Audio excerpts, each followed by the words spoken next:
All right. Dude, that scene comes so perfectly too when Rutger Hauer brings down the helicopter and he just fall into the rhythm of that song. It's like, yes.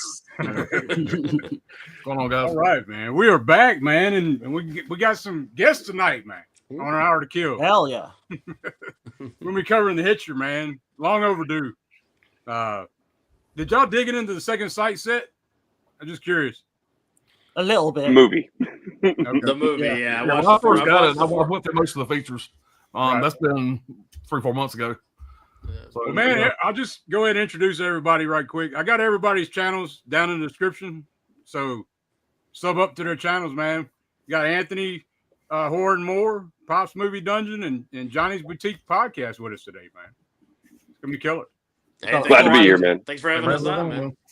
Hell yeah. Oh, you're all welcome, man. This has been we've been talking about this for a while, actually, and we definitely wanted to try and get it in like August time. Yeah. Where you got the hot weather and perfectly lines up with this film. Before summer was over, we definitely wanted to get it in. Yeah. Oh yeah. But I'm gonna be that guy to spill the beans. Any what was the term here I'm thinking of? Have anybody announced what's next week, next Sunday, or are y'all kind of keeping that low profile for now? I might have a change of plans on that one. Okay. Okay. Because I might have a birthday party I got to go to. So we might not have to do nothing next week. I'll find out for sure though, real soon. Look at me, just spoiling it with an excuse to follow. Fuck. But no, we will be doing the Beyond. What you were going to play, so now we're going to tune in. Yeah, we'll be covering the Beyond with Johnny. Fire, man! Pretty soon. Yeah. It might not be next week, but it might be the week after. One of the two. Fucking thick box I still haven't even opened yet. I still haven't opened mine yet either. I've definitely opened mine. I just wanted the excuse to do it. To be honest. I got that fucking CD in my truck, man. I've been listening to hell yeah. soundtrack. only bother it because I remember I was going to skip because I'm like, guys, I got to stop fucking triple, quadruple, and dipping on shit.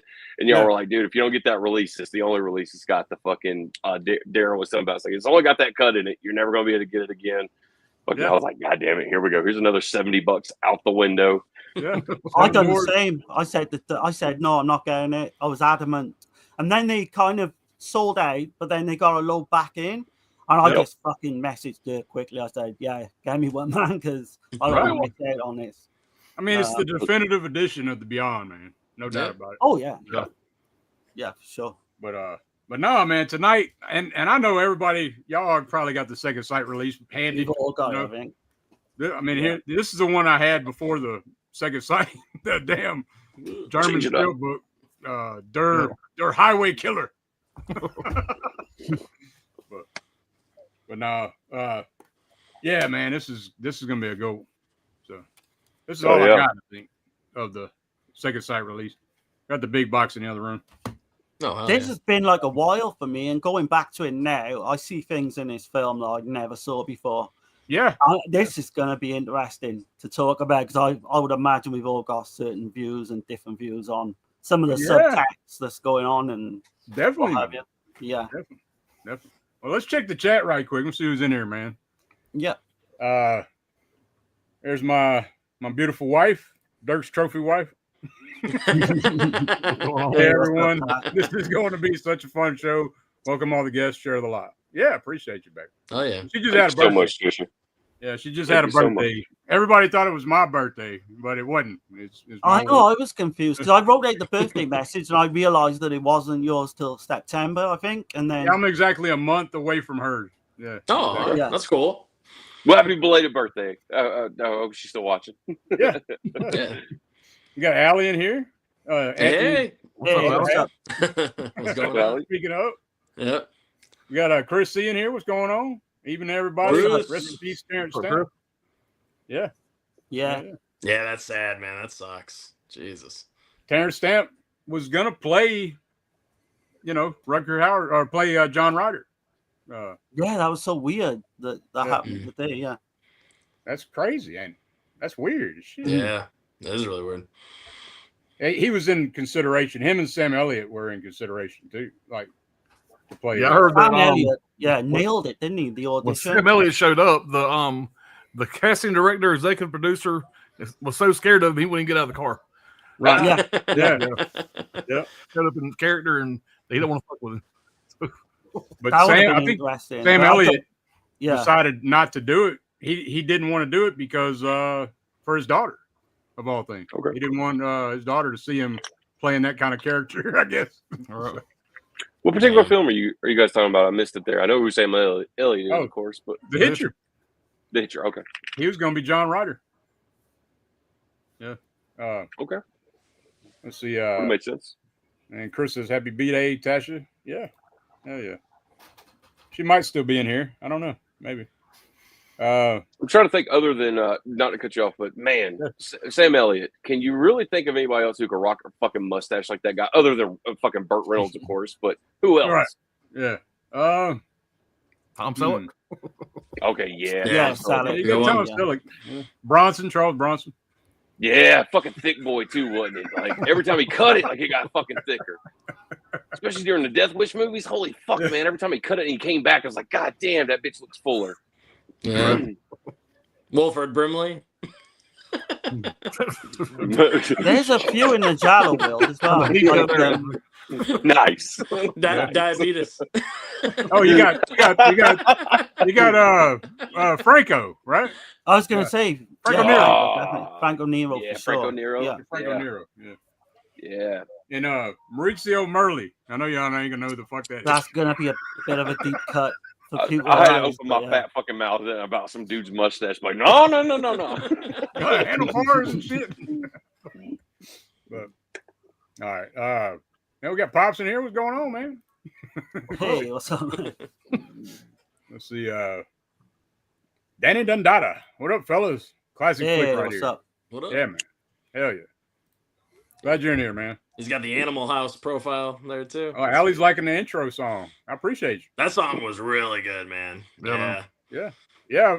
Well, CK hooked that up, man. Like he hired Yeah. somebody. I think he Killed sang him. that shit or something.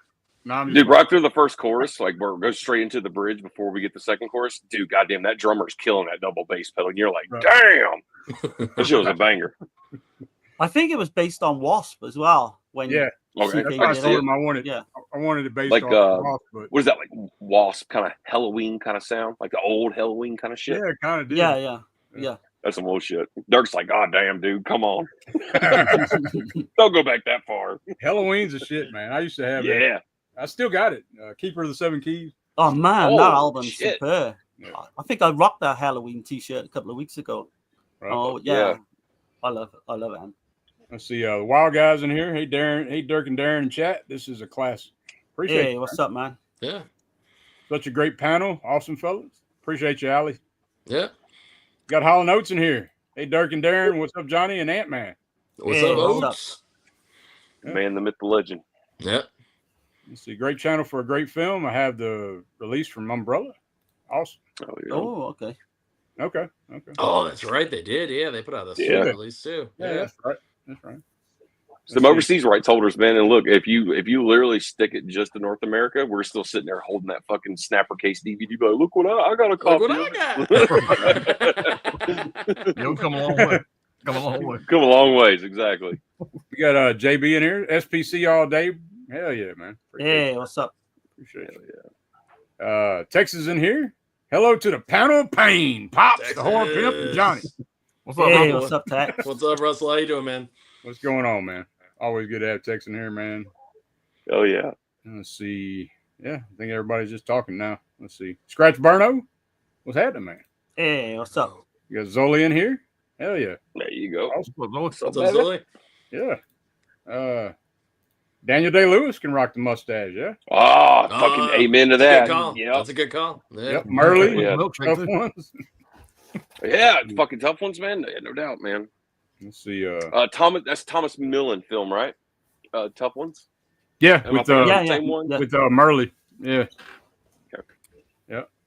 But yeah, man. So we're gonna get into this banger of a movie, man. And I'm just gonna come right out the gate. It's a 10 out of 10 film for me, man.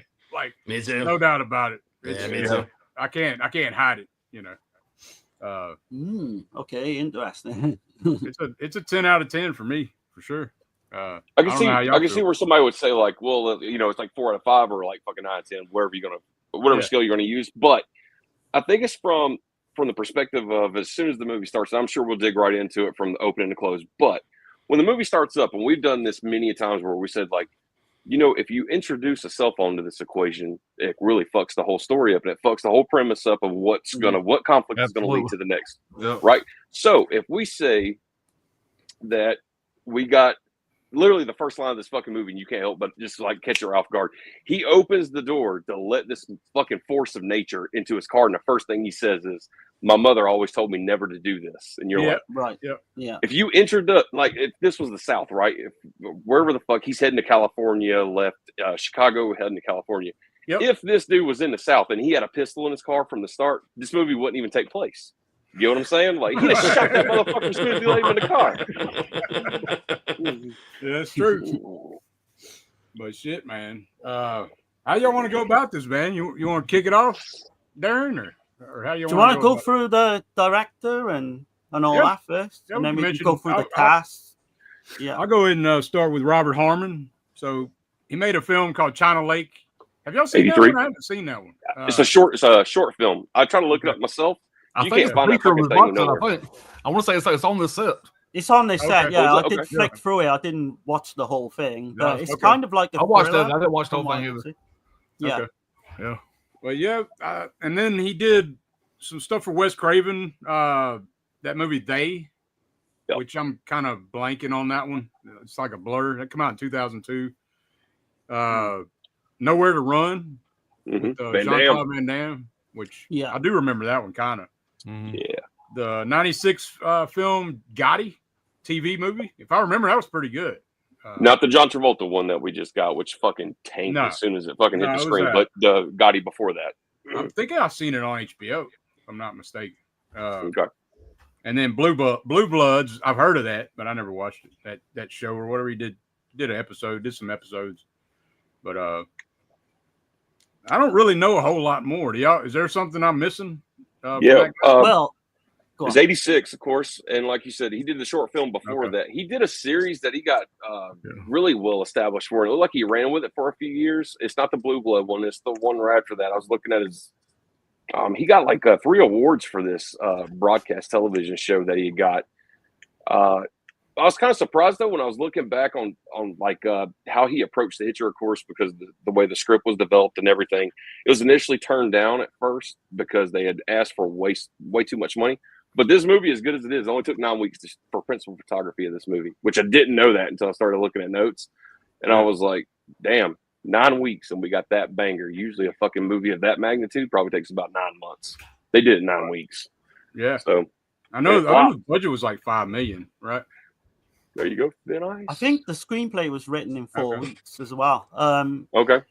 But the director, interesting enough, he's a still photographer before he made these films, and he actually worked on Hell Night, Fade to Black, and Tourist Trap, which is like Oh shit! I one didn't hell know of a that. like trilogy, really. If you think about Damn. it. Anthony, you showing mustaches or what? Or movies this guy? No, What kind these of- are all these are made for TV movies that he directed. Oh yeah. Oh shit! With Tom Selleck. Okay. He did, yeah, Everyone, He did everyone a he's whole holding up has got like series. the perfect mustache. He did a whole Yeah, fuck series. all y'all. That's the mustache right there. Ain't nobody fucking with that mustache. That Lorax, baby. Yeah, he directed these, and what's funny is my mom loves all these Tom Selleck movies. She's watched all of these Jesse Stone movies. That's how I know about them. She's It's watched just all a of stone. these. There you go. Yeah. Okay. He's got a Well, bunch next of Stone- He overlays. directed it. He Yeah, directed Stone these. Cold was the first one, and then he directed a bunch of sequels. Yeah. I presume he's like a cop or something in them. I would Yeah, imagine. yeah. Stone Cold. That's not the one with Bosworth though. That's a total. No, it's a different one. Yeah. This the one's one with 2005. Bosworth's killer. That's a killer ass. Yeah, yeah. Yeah. But Yeah, it man. immediately flopped. It did like 830 screenings, I think, in North America in February 1986. Okay. Budget, they got $8 million up front. It says 7.9, but we'll round it out to 8. Okay. And I didn't get international numbers though. I tried to look it up. I found like 4 different sets of numbers. International numbers do count. After all, this was a banger for the UK for sure. It's now become like one of their biggest cult classics. Yeah. But you can't find none of their actual numbers that actually doesn't contradict one another. So if we go by North American numbers, like I said, the budget was literally like $8 million.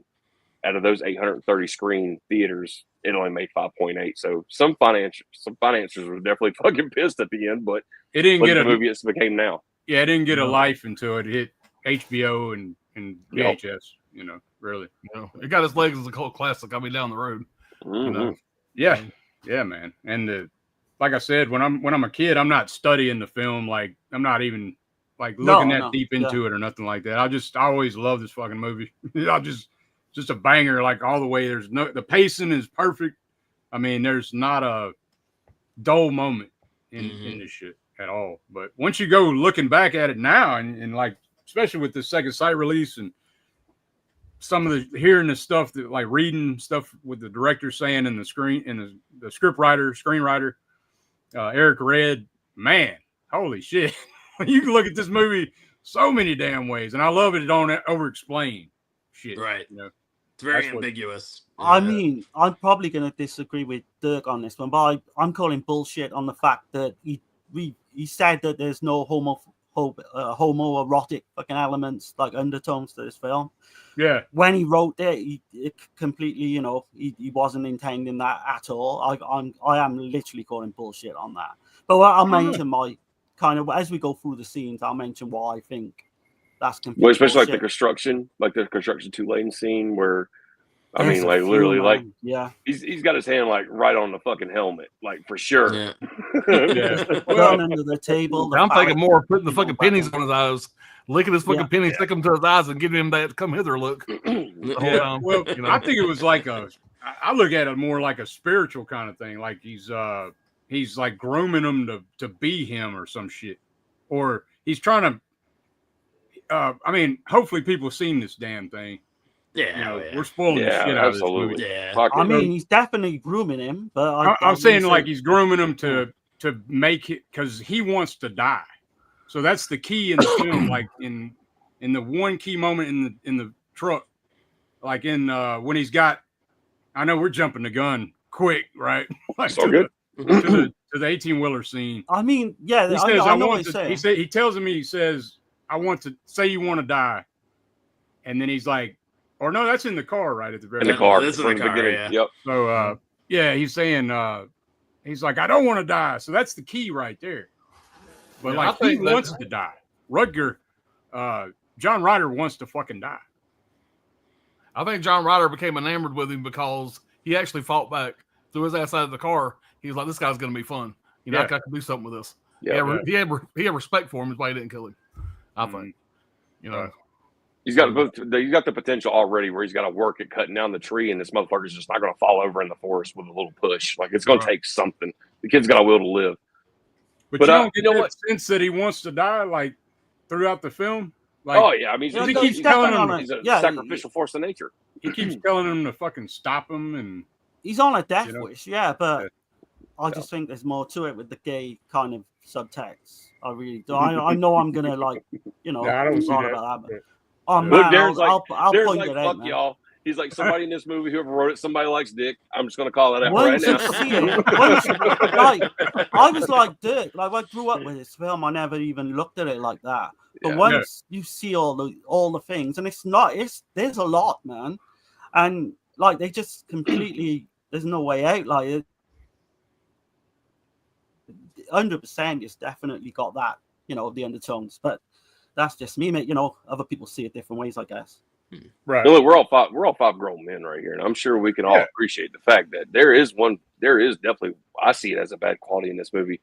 But could they have not tried to make Jennifer Jason Leigh somewhat sexually attractive for this movie? Like from the outfit she wears on screen to the time they get in the car, they're outrunning the cops, that helicopter. Like, come on, dude. Like, it's 86. Like, can't we put this broad in some fucking skimpy clothes where I can see something? Like, she had the body for it, right? Yeah. It's just the characters, like, kind of like white trash in a way. For a few years later for the Hateful Eight. Hateful Eight don't get no better. I know, right? It's like, damn, like, get her to her prime, man. Like, she done some shit, too, man. Look at Single White Female. Like, she's literally fucking that girl's husband in the fucking bed, sucking him off and shit. Ain't got no clothes on, ass cheeks hanging out of the covers. And it's like, what happened here? Like, goddamn, girl, like, show me something. It's 86. The first film she did, Eyes of a Stranger, she went completely topless in that as well. Yeah. And then you got that movie Rush. Yeah. You know. Oh yeah. I think she's naked in that one, but can't really remember too good. But no, kind of reminds me too of the like Alan. Alan brought it up, like Hateful Eight definitely didn't help later down the road. But then again, this is another movie where you almost can kind of compare it because she's doing that forcible Southern hick accent where you're just like, "Whoa, that sounds a little bit forced," but we're gonna roll with it. But she definitely developed that better later on, especially for the Hateful Eight. As Daisy do y'all think that John Ryder's? That's another point I want to bring up. Do y'all think he's a human? You think he's an actual Absolutely. man? Absolutely. Yeah. Okay. Yeah. All right. Let's don't look, because if we got to approach it from more like, okay, dude, it's like instead of just calling him like a force of nature that's just untamed as fuck. Like we look at him from the cyborg aspect, dude, and it's like it's gonna take all the fun out of this movie. Not a cyborg. I meant like you know what I'm saying? Yeah. Line, I'm just wondering, like, I think it's kind of because it's so ambiguous, it never explains it. You don't know shit. You don't even really know his motive. It's the greatest quality, though, man. Because I mean, come on, man. Does evil have to have a motive? Like, no, it doesn't. Some people just kill on instinct, man. So, yeah, but if you notice, like, he fucking loves to do it, I guess. Like it's because he's pure fucking evil. You know when he's driving at the beginning and he's falling asleep. There's an element of is it a dream? Because he falls asleep again when he's in the cell, and when he wakes up from being in the cell, all that crazy shit goes on again. So that brings up. So I was thinking about this time. I was thinking maybe he fucking died. Maybe fucking so sit behind the wheel and crashed. Jim Halsey fucking died with that 18-wheeler. Like when you see him nodding off and shit, he wakes up and maybe he's fucking in hell. Dirt's going deep. Yeah. I know, right? This shit just gonna keep fucking happening over and over, like because I mean, this would be fucking hell, wouldn't it? If this was happening to you, it would be hell. Dude, look, in all fairness, I didn't even think about it. Yeah. Until Darren brought it up, because he did. We catch him falling asleep, right? Like, especially right from together, 18-wheeler at the jail cell as well. Like, damn, dude, like, I didn't even put that together. Like, could that be an aspect where this is all, like, just one horrendous fucking fever dream that he keeps dreaming all this shit every time he nods off? But, I mean, you can have fun with that, I guess. I never thought of it that way, damn. But, yeah. that's wild as fuck. You can see some scenes might be real and some scenes are not. That's what I'm saying. Possibly some scenes he's just dreaming, but... Well, that's what I like about the film. It's all, if y'all think John Ryder's really a human, or is he like? Because there's these other theories that people have, the fan theories and shit, right? So there is a fan theory that it's the dark shadow self of Jim Halsey. It's like, it's like a coming of age story and shit for Jim Halsey too, because he's see how innocent he is at the fucking beginning of the movie, and then at the end of the fucking movie, he's like a fucking blooded warrior type shit, like but man, he was pretty much left with no choice. Now he did make the decision at the end, like he was the fucking, here it is, we got Rutger Hauer going this way, he's going that way with the cop. He makes the decision, make the distraction for the bum to smoke, grab the pistol and be like, fuck you, get out of the car, I'm gonna go back and kill him. That's all him. That's premeditated though, from that aspect of it. Chris C right there, Black Glove review, the scene in the diner is very trippy, man. But there is whatever like, you're never going to get an explanation of like what makes him tick, like what's the purpose there. But no matter what, you're always going to have that hostage, the captive, and blah blah blah. You got to have your good guy and the bad guy, whatever kind of thing. But man, I think the diner, that whole like licking the pennies, like Alan said, it's fucking crazy as hell. And I got it, like that could be like homoerotic, but look at it from the sense that he's probably looking at, that's probably like based on religion, because they did that in Boondock Saints too. Yeah. Where they would actually, that was like the toll you had to pay the ferryman to carry you. Ferryman. Yeah. Because it takes you to the underworld. Right. Yeah. Right. So that's why I was saying maybe he's fucking in hell. Like there's a few things that nod to that. Like, but in the shit that Rutger Hauer, the shit that John Ryder does, he always knows where the fuck Jim Halsey is. He always fucking knows where he's at. He does shit off screen that's fucking more terrifying than when he's on screen. Like fucking the station wagon. Like the fucking, like the finger in his fucking, how the French fry turns into a finger. How the fuck's that happen? Right. Exactly. That kind of shit. You know what I mean? Like he's got a French fry, man. He's finna eat it. And I don't know. He just kind of magically appears when you fucking least expect him to, just to make the plot, the story, like the actual writing, I think is superb.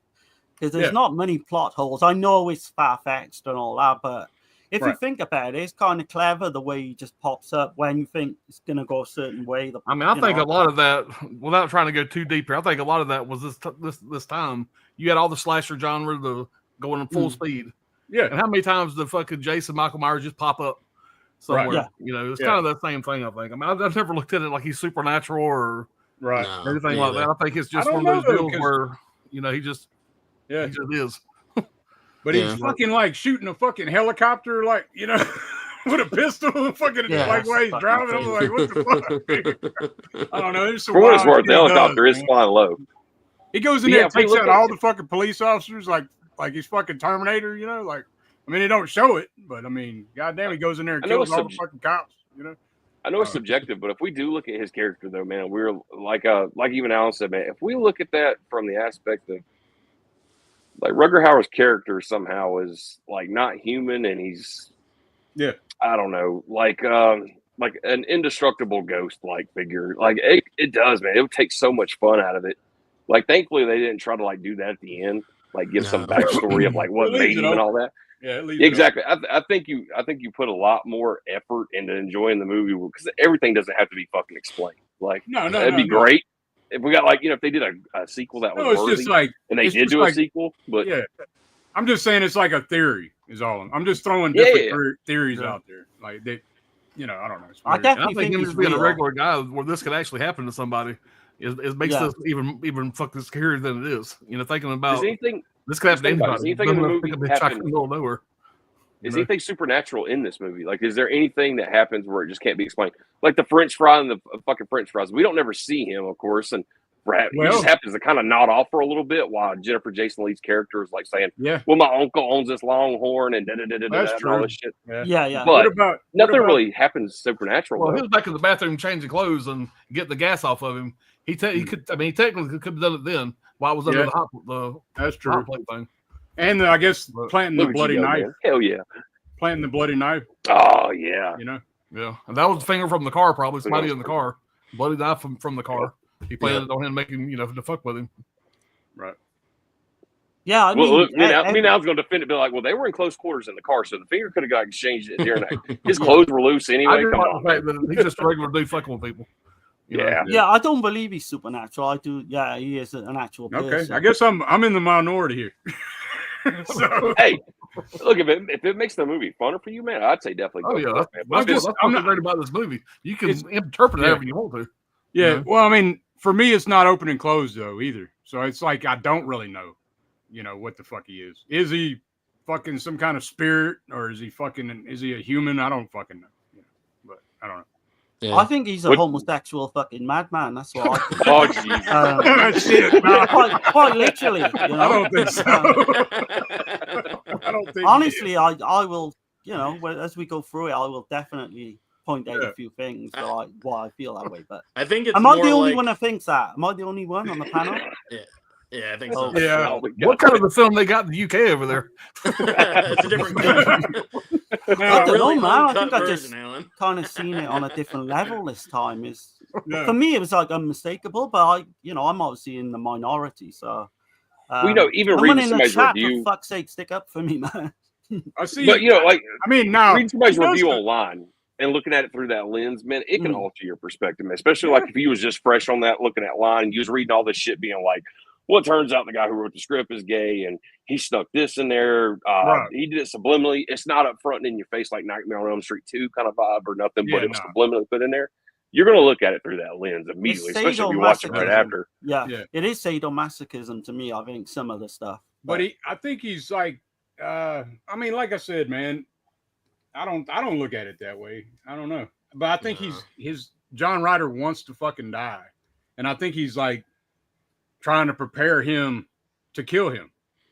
That's what I believe. Darren's like, nope. His whole objective is he's gonna get some dick. Well, yeah. I don't see that shit at all. But I agree with Dirk in the end that he is on a death wish. But I do. I mean, if you watch, like, he kind of gets really funny when he's with the girl as well. When he's with Nash, and he says something along the lines of, "Oh, she's pretty, isn't she?" or something sarcastic. And why would he kill her the way he does? You know, I just think he's got this kind of attraction to him from the first moment they met. You've got the spit scene at the end, which is another metaphor, gay metaphor, if you think about it. Obviously, the spit scene gun, is the gun under weird, the table is the phallic symbol. Do you know what I mean? When he puts his finger in the gun. Yeah. Yeah, I don't know, man. Like, I thought there'd have been a few more that thought the same He way. spits in his face, and he just like he's fucking ecstasy and licks it He's off. just all like, Well, yeah. Didn't anyone else think the same? No. No. I mean, now I you're think making it's me more fucking of- think about it. I think it's Damn, more I of want to like rewatch this movie. It's more of like the dynamic between Batman and the Joker. That's how I Yeah. look at it. It's like it's not so Ooh, much. I think so. It's Yeah. not lust. It's more like infatuation.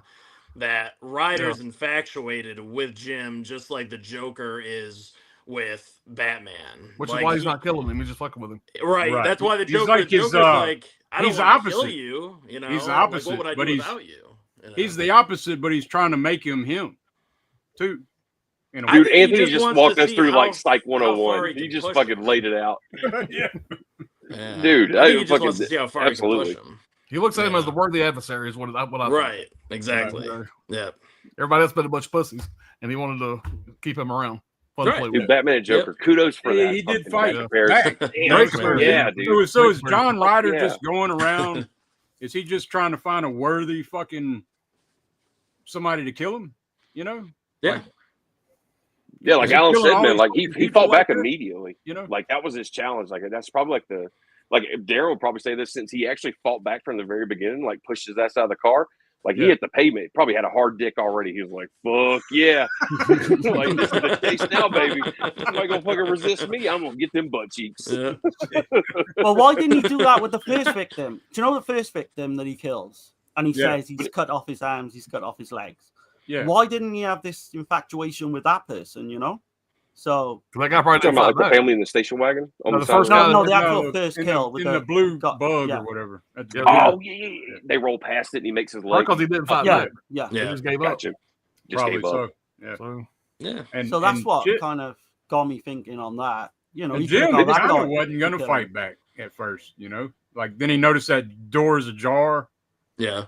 and, you know, and he's like, here's my moment. So Yep. I better fucking do it now. Did anyone pick up on the humor as well in some of these scenes? Might Like, just be solely based on submission tactics. you know when he checks to make the car door and he's like, "Fuck you, buddy," and all that, and then you've Yeah. got the fucking when he sees him in the back of the fucking with the teddy bear, and he's Yeah. fucking waving to the kids and all, I was fucking crying with laughter. Yeah. It's kind of funny. It's To me, it's that's- malicious though, man. you know, But not it's funny to dark him, as but- shit. Yeah. It's dark, too, because you know he's going to kill that whole fucking family. Oh and yeah, yeah. Yeah, man. Yeah. It's a kid too. Makes and him the so mo- malicious. So the guy Eric read, he did say that the initial, like, inspiration was from the Doors, Riders on the Storm. Riders of the Storm, yeah. Yeah, Yeah. yeah. So if you Oh, pay shit. attention to the lyrics, it says there's a killer on the road, you know, and then later on in the song he says, if you give this man a ride, sweet family will die, and all that shit. Mm. So, He was on a road trip as well, wasn't he? When I just come on yeah, the he radio. was driving cross country. Yeah. He was doing a drive away. The Yeah, yeah. guy that wrote the script, he was I doing. can totally see that, man. Running that song through my head, I can totally see how he took that as especially a form of inspiration. Hell yeah. Damn, that's some knowledge. I didn't know that shit. Yeah. Fuck Yeah, yeah. I mean, I kind of thought that shit, but I wasn't 100% until I heard him say it, and I was like, "Oh shit, okay, cool, that's fucking great." So, how do you guys feel about Thomas C. Howell? Because he actually fought off like Tom Cruise, Charlie Sheen, Emilio Estevez for this role and won. And I think he was Shit. kind of big in The Outsiders. Was one of his big kind of breakthrough roles. He plays Pony Boy. Yeah. I think he's perfect for this role. I Me think too. so too, man. Yeah. I mean, the cast, the three main players in the cast, you know, Nash. The one guy that was real close to getting it was Matthew Modine. Yeah, yeah. He was real close to getting the role. Refresh me. Who exactly is that? Matthew Modine. I'm trying to think of. Damn. I know his Stranger face Things because I was the daddy. googled him. Yeah. Stranger Things. Is Did you he say he Stranger was in Stranger Things? He was the daddy. He was Eleven's daddy. The one Okay. kind of the creator of 11. I know I've Gotcha, seen him in okay. a ton of stuff. I can't. I'm blanking on all that shit right now. Yeah. There you go. First thing I ever man. played in the middle of Vision Quest. I used to watch it all the time. Okay. It was great in that. You said Emilio Estevez, Tom Cruise, and of course that guy. But who was the third one you said there? Charlie Sheen. Charlie Was it Sheen. Charlie Sheen? Fuck. Yeah, yeah. Let me catch the chat right quick, man, and see. I see. I'm kind of backed up a little. Rutger Hauer in Blade Runner. Yeah, we got Garrett in here. Born to Be Rare. What's going on? Innocent Man Rules. What's up, man? We got Even Fast Times. Eyes of the Stranger. Yeah. Yep, he was also in Nighthawks. Yeah. Jason Lee shot everything in Fast Times. Let's see. Yeah, she did. You're right. Yeah. She's supposed to be in high school in that fucking movie. That was a bit breakthrough weird. role. It's a bit weird. Yep, she was in Fast Times. Yeah. Scratch Barno. It's the broad that gets knocked up in the pool house, right? Yep. She's gonna have the abortion or whatever. So. Yeah. But no, man. Shit. You know, who wants to take it, man? From here. Dude, kudos to who fucking shared the Riders on the Storm and that fucking Batman Joker comparison. Now I'm like fucking seeing her run both those things through my head, and I'm like, I'm gonna probably rewatch this fucking movie and I'll be like, whoa. I could even see like taking like if he's a fan of the Doors and Riders on the Storm, right? I could even see him taking a piece from the end. You know, that movie, the song The End. It's a big song too, man. Yeah. Big song. Yeah. Long ass song. Where it's talking about the killer. Yeah. Before dawn and all that shit, and in the desert and everything. And, learn something new every day, man. That's fucking awesome, man. Never would have known that. Hell yeah. I gotta mention like the cast as well. The other, so you got Gene Davis. He plays Trooper Dodge. 10 to Midnight. He plays the naked killer in 10 to Midnight. Yeah. He plays a transvestite in Cruising as well. Yeah, it's always good to see him. I think he's in Universal Soldier. He's been in a few bad ones as well, like Shark, Swarm, and that. But yeah, I don't know if you want to go through the actual film. And I know we literally spoke. Jeffrey Dumont in this as well. He played Dale in Walking Dead. Yeah. And he's also in the Green Mile, one of the guards. The Myth. Yeah, great actor. I was surprised he's in Christmas Evil as well, which I couldn't remember him. In the X-Files film too. Alan, when the Hitcher came out in '86, did you get a chance to go see this in theaters, or was that one of those things where you saw it on HBO? I seen it on HBO. Yeah, saw it on HBO in theaters. Yeah, yep. HBO. I think it came on every day on HBO there for a couple summers. It did, man. It was always on. All the time. Sometimes I'd watch it just for the opening scene of whenever he gets in the car. Yep. The knife in the eyeball thing kicks him out of the car. I would at least watch it through that every time it came on. Yeah, and I'm saying that's that opening scene, man, is one of the greatest opening scenes of any movie. It's just fantastic. It starts off just like that, kicks you in the teeth. You know, when I was reading the Wikipedia page, it said that I think it was the head of HBO who had actually, I guess they had financed and put the money, I guess, for the actual film. But even though it didn't make its money back, like I said, that's so loosely because I couldn't find accurate numbers for the international numbers, but. The head of HBO had said that he felt that was going to be HBO's biggest film for the year of '86. Like I said, even though it was actually shot in '85, it took 9 weeks, but still they felt that was going to be their biggest movie. But like you said, they showed it for years and years. So if they bought like the temporary rights, I guess, to stream that on their network. But I still remember, and this was years ago. But Alan, I remember whenever Second Sight originally first rolled out their announcement saying like, hey, like this is going to take a long time because the elements they had on hand when they actually did I think they got this from Warner Studios when they were looking for something else. They stumbled across the reels for the Hitcher, but when they first announced this, like everybody in the comment section throughout the years even was just like, wow, man, like it's crazy that Second Sight got their hands on an HBO film. So it makes me wonder, like that was a TriStar film, but I guess did HBO front the money up as a financer to have it made? Because you would think just TriStar would own it flat out at the end, right? Yeah, I'm not sure of the history of that. I'm not 100%, but because HBO usually keeps a pretty tight fist on their properties, right? So so I don't know. Maybe I'm not sure about that, man. I have to look into that. I know the I think producer. I've seen it on TV when I first saw it in the UK. But it was like a big hit on VHS. I know that for a fact. That's gonna be my next question for y'all. Whenever I get it, everybody most likely here saw it on HBO the first time, especially being an older movie. But did everybody run out and go grab the VHS whenever it finally hit the shelves, or was that still kind of hard to find back in the day, even on VHS? Well, I mean, VHS was expensive. They're to buy. so expensive. Yeah. So I had it on VHS. I remember. Yeah, I had it I got later on after they came down and shit. Right. What do you guys think about the music? The score is composed by Mark Isham. Mark Isham did the score. I think it's like the perfect moody, atmospheric kind of like music to really like kind of set the tone for the entire film. What do you guys think? Almost Hitchcockian almost, but not not like I'm not trying to compare it to like Psycho or something like that, but maybe more of like the composition of like, I don't know, Vertigo or maybe even Rear Window. Yeah, and it's pretty subtle, right? Like it's pretty like it's not like it's not like Manfredini kind of shit where it's like up in your face kind of shit. Exactly. Yeah. Yeah, it is subtle, 100%. There's one thing I noticed this time watching the damn movie. I don't know why the fuck I noticed. Maybe because I've been buying some shoes here lately or some shit.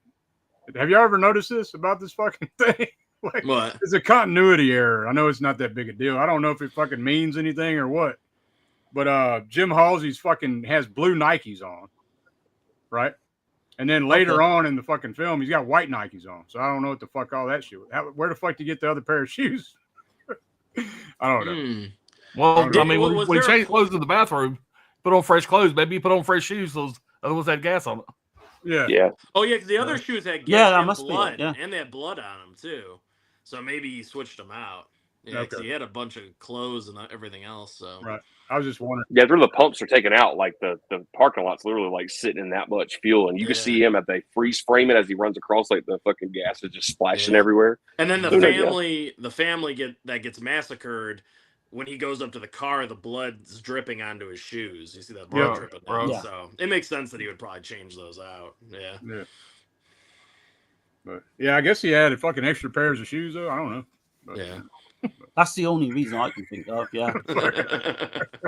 There's no hidden meaning. I don't think to that. Like, what the fuck has he got blue fucking white shoes? The fuck is this shit? But, no, but anyway, man, let's talk about the stunts, man. Holy shit. Whew. I think he did a lot of his stunt work himself. He did like the driving, the stunt driving and stuff. He did a lot of that himself. Yeah, Rutger Hauer had no training, had no stunt driving training or nothing, which everybody was pretty surprised over. Yeah. He did a lot of his own shit. Because you can tell, you can actually see him in the vehicle. Like, you know how a lot of times now that we have everything in like crisp HD, you can see the stunt drivers.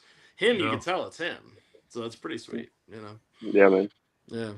There's so many shots in this movie that stand out to me. The biggest one, my favorite shot in the whole fucking movie, Dirk starts off his intro when he's on the road, when he first gets thrown out of the car, and he kind of, the way the camera's down below him, and it shows him standing up on the road. Yep. That when he's looking down the road in amazement almost. That's such a cool fucking shot. Yeah. That's the best shot. That's my favorite shot of the whole movie. Yep. When he's at the match and it's going slow motion into the gas and all the wide angle horizon scenes where you see them on the road. Yeah. It's so fucking well done. It is, man. Yeah, it is. They said that shit, that match scene where he's dropping the match was like over 100 takes to get that shit perfect. Yeah. To get that match perfectly fucking hit and light up and shit, you know. The truck stop / motel scene, like whenever we see Thomas actually walking through the parking lot and the camera's gliding on the other side of the trailers as he's looking down the gaps of each one. Dude, that shit is like, whoo. Speaking of cinematographers from Australia, last name is Seal. I got him down. What was it? Yeah, John Seal. So he worked on shit like Stakeout, 1987. Gorillas in the Mist, 1988. Rain Man. Mad Max Fury Road. The Perfect Storm. Witness. Another Patricia Highsmith novel film that, it's a Patricia Highsmith novel. We recently was talking about her not long ago, but it's one of her parts, The Talented Mr. Ripley. Yeah. You ever saw that one? Yep, long time ago, but yeah. Dead Poet Society. I mean, the cinematographer, he's on point in this one, man. And I think like most of these guys were doing, this is like their first shit they were ever doing, right? Yeah, he worked on road games as well, which makes more sense. Oh, okay. You know, being like almost like a road movie, but yeah. In terms of like, I don't know if you want to. I know we've mentioned quite a lot of the scenes. Do you want to go through some of them, like in order, or do you just want to? Yeah, I want to. Yeah, really I don't want to bore people or something. Really quick, do you guys look at this as kind of like a modern day Western type film when you watch it? Does it kind of have that feel? It's got that influence. It does to me when I'm watching it. It kind of feels like, because you have like the sheriffs. Yeah. The sheriffs are on his ass trying to kill him. It's set out in the middle of the desert. You have these beautiful horizons shots and the landscapes. Long shot. Yeah. And it really kind of has that feel about it. You know, and it's just man versus man. And it's just dirty, and you know, the guns that they use, and I don't know, it just feels like that to me. I think the director Hell or High Water. Well. Hell or High Water is another good example. That's what I was just thinking Western. Yep. He said that like the Westerns were like a big influence on this film. Oh, the there you go. Yeah. Well, I know the director said that like 2001: A Space Odyssey is his favorite film of all time. And he said it didn't influence the film visually speaking, but it definitely influenced the film as far as the way dialogue is spoken. Because everything's like one line. Yeah. If you notice it, like one line is said, and then the other one's one line. It's more chilling and shit. That's what he was saying. It makes it more chilling to use the dialogue in that way. But he, what was it 2001, and then there was something else. Damn, I'm blanking on that shit, man. Man, I can't. I'm blanking right now on what the other film was. Big inspiration. It'll probably come back to you. Yeah. Can you imagine though, man? Like, so here's all the other people that was gonna play that could have played John Ryder, which is odd. Fucking David Bowie. Yeah. Whoa. Sting. Oh man. I don't think they had the. They're not menacing enough. Neither one of them. No. David Bowie. The weird factor, but not the. Yeah. I don't see that. David Bowie, Sting, Sam Shepard, Sam Elliott, and Terrence Stamp was real close. Terrence Stamp was real close to becoming John Ryder. You know, I could see Terrence Stamp or Elliott. Either one of those can pull it off. Yeah. Sam Elliott would have been the one, I think. Is the only one that could come close, I personally think. But yeah. But it's weird because that Terrence Stamp has been like up for a lot of Giallo films as well, which he turned down. But he's what's his name? Zod from Zod and fucking Superman 2. But I mean, you know, I don't know. I don't know. I don't think nobody could play this role though. After, I mean, I know we've seen it. One thing I want to mention is C. Thomas Howell. Yeah. Now, right before this, if you watch the special features on this disc, he does a really great interview, and he talks about coming off The Outsiders. He didn't have a whole lot of experience under his belt. Right. And he's fixing to go and act with Rutger Hauer, that opening scene with the knife. He said it was very intimidating. Rutger Hauer was very, very scary and very intimidating. And I want you to think about when he gets back in the car and you think that he's finally the sheriff's going to take care of him. He's finally going to be okay. Right. He comes by and fucking caps the cops. Right. And when he jumps out of that car, he runs through the desert, and finally his cheese falls off his fucking cracker. Yeah. He loses his shit. That's some killer fucking acting from somebody that went in there scared to death and tried to do a good job. He killed that fucking role. Yeah, I thought that was his greatest scene. Hell yeah. Greatest scene. It is, man. Like the way he and then he said it was a happy accident that this, like when he's all like down and out like that, and then the sun just comes out perfect on him and shit. And he's looking up. I don't know, man. This movie is the first scene when he showed up on set to shoot, was that his first principal scene to shoot with no. Rutger Hauer on set? Was that the He made it sound like it was. It's been 6 months or so since I watched the interview, but I want to say that's what he referenced. You know how intimidating it was. You know, have to do all. They had the knife right by his eyeball. He said he just came to fucking be a pony boy from The Outsiders.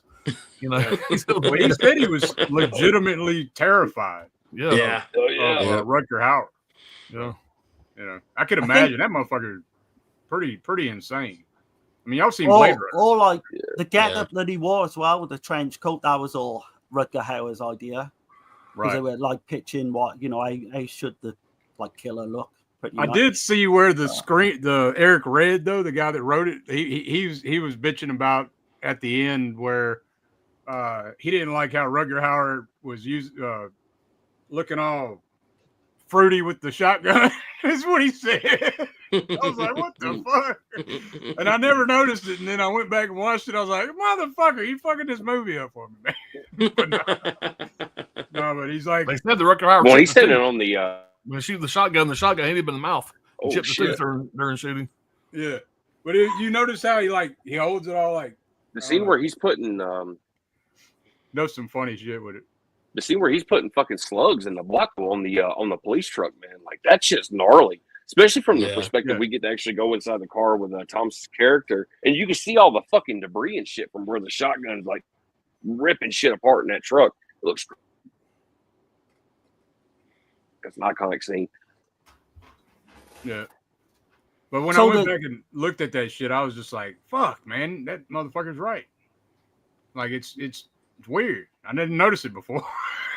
Yeah, there's lots, man. There's like in the early scene as well where he's driving past that car, or he's driving up to the car where you've got the guy's dead, and then he just for no reason, or obviously it's for a reason, but he puts his hand on his fucking knee.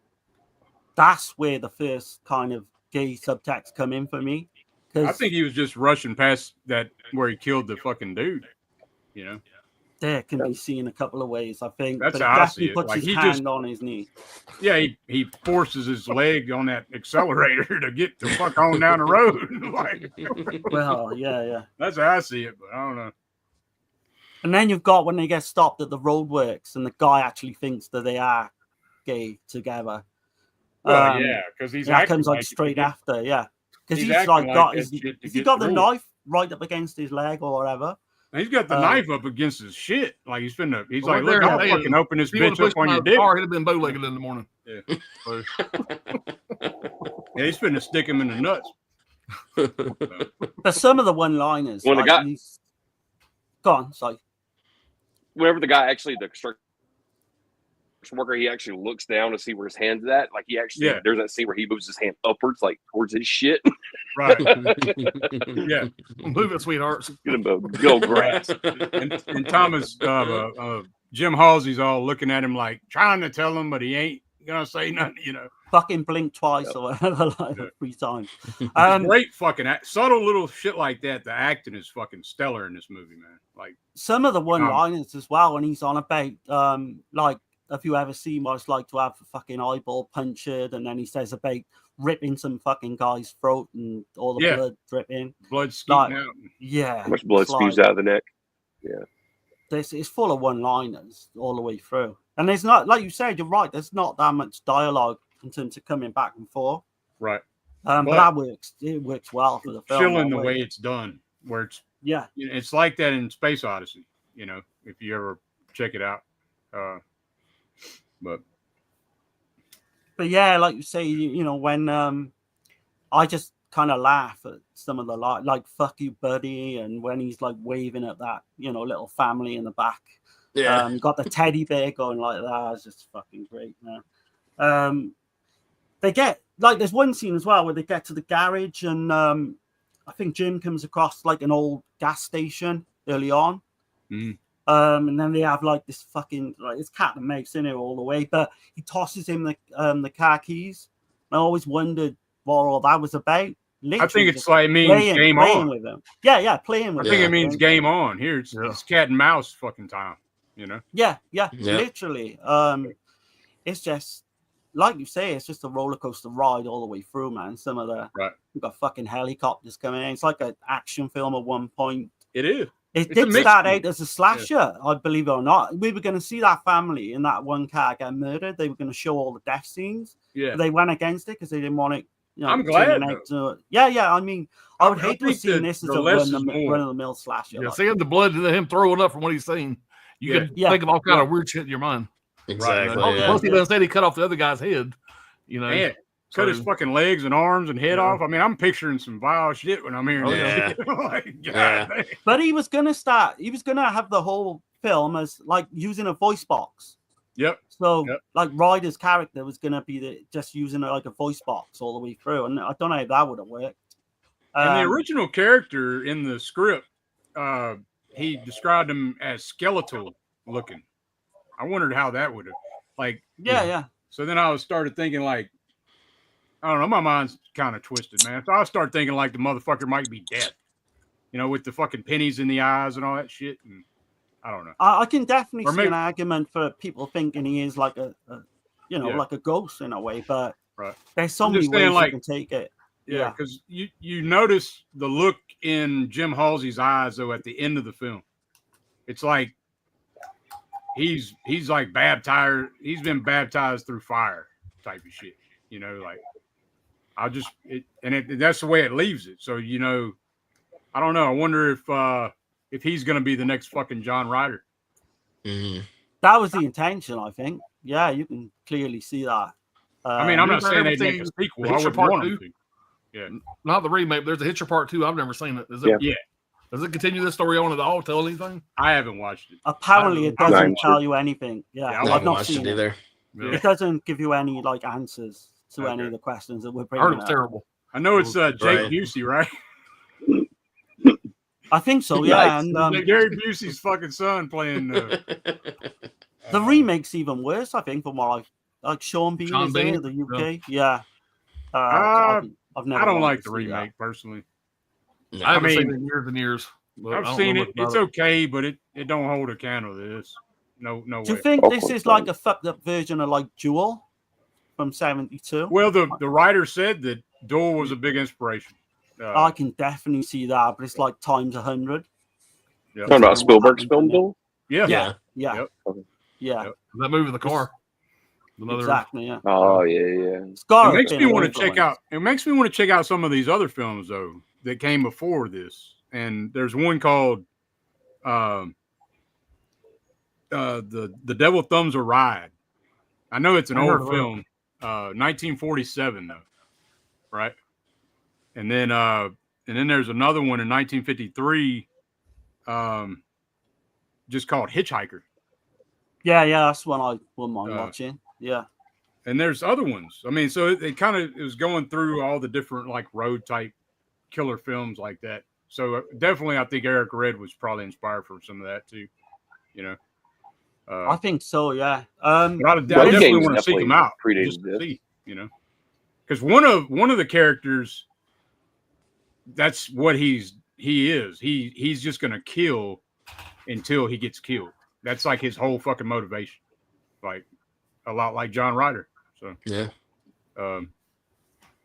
There's that one scene as well where he's got the gun and he's almost like he's praying, and when he goes to commit suicide. Yeah. And then the sun shines on him. Yeah. And it's like, you know, kind of like wakes him up to the fact, you know. There's another theory that John Ryder is God. Have y'all heard that one? That's a wild theory. Well, God. No, I haven't heard that one. Yeah. I was like, how would that work? Like, I don't. Like, just gay. Gary's like, that can't work. I mean, I don't subscribe to that one. I was just like, I was reading some shit, and I was like, I'd like to know the explanation for that. Yeah. Like, God. Right. Well, I guess because of I guess just because of the way that John Ryder can kind of do anything. If you think about it, like, remember when he's talking to him, he says, well, they're gonna catch you, and he's like, yeah, so what? Like, what the fuck is that? Like, he's not gonna get out of it. He can get out of anything that you put him in. Like, there's nothing stopping him at all. Like, I don't know, man. I don't want to bang the drum, but like, I know a lot of the gay community were really like unhappy with this film because they saw him as like, you know, like a gay person being a fucking homicidal maniac, what have you. So there's that. I know Dirk's like, fucking shut up now, shut up. Do you know what I mean? But no, I don't care. Shit. Yeah.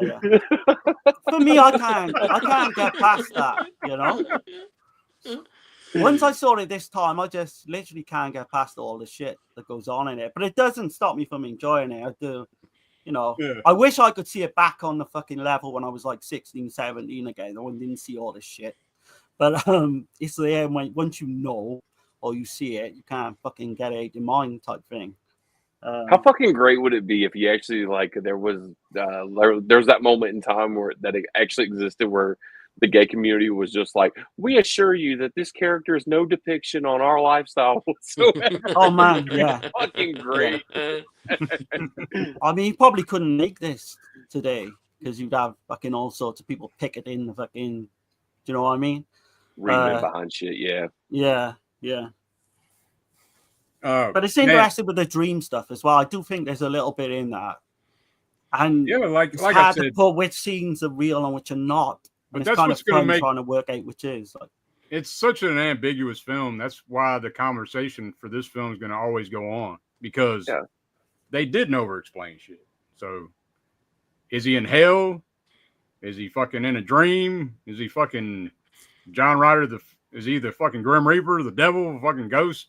Fuck, I don't know. You know, probably an element. Is he just a psychotic motherfucker that's very skilled and fucking more talented than all the police around him? Maybe. You know, I don't know. You know, they say the worst thing in a movie can be is boring. So if we love it as much as we do, and we still can't put an actual definitive answer on exactly what that character is, they did something right because here it is, like this many decades later, and you still got some nerds talking about the shit, being like, Jesus Christ, like what is this motherfucker? So hey, they did something right. I mean, the worst thing could be is either boring or forgotten. So, I'll tell you another great scene is where the spit on my wrist scene. Yeah. That is fucking great. Like I've never heard of that before as well, but it makes complete sense. Like, you know, you go to fucking spit, you know, you go to fucking wipe off spit on someone and they're thinking you're going for the gun. Yeah. Like, it's so clever. I'd never heard of that. But that's some dirty. That's probably a take on some dirty police or something, you know. Yeah, he done it right there with a bus full of motherfuckers, just so he could be like, "Hey, fucking, they'll all see that shit. They'll know what I'm doing." I had to do it. And this is the first time, man, that double barrel car roll was done. Like, you know what I'm talking about? That's a fucking killer scene. Like, man. The whole car chase is great. It reminds you when they flip, they didn't know it was going to happen like that, though. Like they go in right behind one another too on the turn. It's great. Yeah, it's like the French Connection and films like that. But Nash shouts out at one point. She shouts, "Why doesn't he kill us?" You know, and like obviously he's playing a game, but when it comes to her death scene as well, I know we haven't really mentioned it much. And I said before we come online that I could have sworn I seen that fucking scene play out in front of my eyes. And I was gobsmacked this time around not seeing it because you fill in the blanks yourself. But man, just the idea of that, you can be torn apart. Fuck me, man. Such a his response to her is questionable too, because he doesn't. He's just like, "Hey, are you just ready to go this fucking blazing desert with me?" And she's like, "Why didn't he kill us?" And he's like, "Are you ready?" Right. Yeah. And like before that as well, and he just turns up in the hotel room. And she one thing I'll do, Jim, you know. One thing I like about this movie too, man, like, you know, so many fucking movies where somebody's getting framed and then the movie just goes on the whole fucking movie and they're like they think it's that person's the killer or whatever. This one does it like halfway through, kind of, or I think about half, maybe a little more than half, but where the police actually see that, hey, no, you're not the killer. You know, I appreciated that shit. Yeah, we're like 3/4. Yeah, definitely for sure. Okay, 3/4. So. And he's even telling, like, he's in the back of the car, and he's even telling, like, the sheriff, because they got him on the CB, and he was like, "My life is in your hands, man. Like, I'll surrender right now, but like, I gotta trust you. Like, you're gonna like actually look and see who's actually doing this, and it's not me." Right. But he didn't have shit though. Exactly as he says that line, like, you fucking Ryder just pops out like out of nowhere, doesn't he? Yeah. It's so fucking cold too, man. Fucking so cold-blooded, man. Yeah. Blows the fucking first one's brains right out the side of the window. You're like, God damn.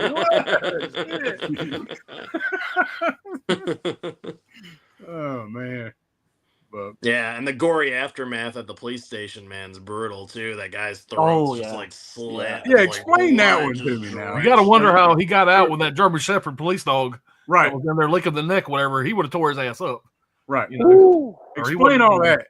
You know, like how the fuck he take all them motherfuckers out in that fucking police That's station. what makes you think that could be a dream sequence because of, you know, he falls asleep, then he wakes up in the cell the next day, and then all this shit has gone on. Yeah. So a lot of question marks. There's loads of question marks. No fucking answers. Just unstoppable, like all the way through and through. Like it's just a force of nature you can't be reckoned with. So do you know the scene at the end, right, with the prison bus? Like he hums a tune. Yeah. Yeah, and it's I've got it written down. He hums a tune. I'm so crazy over the love of you. That's another type of, you know, that I'm thinking along the lines of what the subtext. Why would he sing that tune? I'm so crazy over the love of you. If you think about it, do you know what I mean? I put them two together. I mean, no one else has said that, so I presume I'm on my own. But I didn't even know. Kind of, yeah. That stood out to me a little bit as well. But yeah, it's kind of, that's like when you hear that and you put certain things together. For me, I can't look at any other way. But obviously, this is a fucking amazing film. I love it for everything, you know, just the action scenes, the fucking suspense, the craziness that just goes on. Fucking helicopter comes into it at one point. And, that was that helicopter scene was like there was another helicopter, a stun helicopter. Yeah, had that helicopter on a cable, and there was an explosion. Okay. There was an and dropped it down. Yeah, an explosive just. And he said he used old lawnmower engines for both the fucking propellers. Yeah. That was an interesting scene as well for me because you got Jennifer Jason Leigh, and I heard that Vic Morrow died in a fucking helicopter crash on the set of The Twilight Zone, the movie. Oh shit! And she's clearly in that fucking shot, and that's happening for real, like the helicopter, you know, chasing the car. So killed the two kids he had in his arms too, crossing the lake. Yeah, I would have been. If I'd have been her, I would have been superstitious as fuck. I'd have been like, "Nah, there's no way I'm doing a helicopter scene." But fair play to her, man. Yeah, it was the American Werewolf in London. The director who done that movie was actually directing John that Landis. portion of the Twilight Zone movie. Piece of shit. There's a lot of shit about that when that happened too. Even with people now, like they even look at the body mannerisms and everything of John Landis whenever he's publicly speaking about that. He's guilty of manslaughter, at least I think. Like, they said that he was over the the radio, of course, like telling him like, hey, like the helicopter's not in frame, like he's got to come down lower and shit like that. You can hear all that and everything, but I mean, I'm sure at the end of the day though, like he didn't want to fucking kill children. And no, I don't abandon the pilots and all that shit. Yeah. Right. It was definitely some negligence there though, for sure. Yeah, we got like a friend Lorne, and he's on Visited by Voices, and he's looked into all that, and he says John Landis literally is a piece of shit because he's dug really deep into all the facts that's gone on with that. I happen to think the same. I mean, I still watch American Werewolf in London because I love it. So what do you think? What do you think when he finally shoots John Ryder with the shotgun, right? Mm-hmm. Yeah, and then he gets back. Well, no. I mean, he hits him with the car, with the truck or whatever, and then he gets up and he's standing behind him and shit, right? And then he throws his the chain with the handcuffs and shit, and just kind of smiling and shit.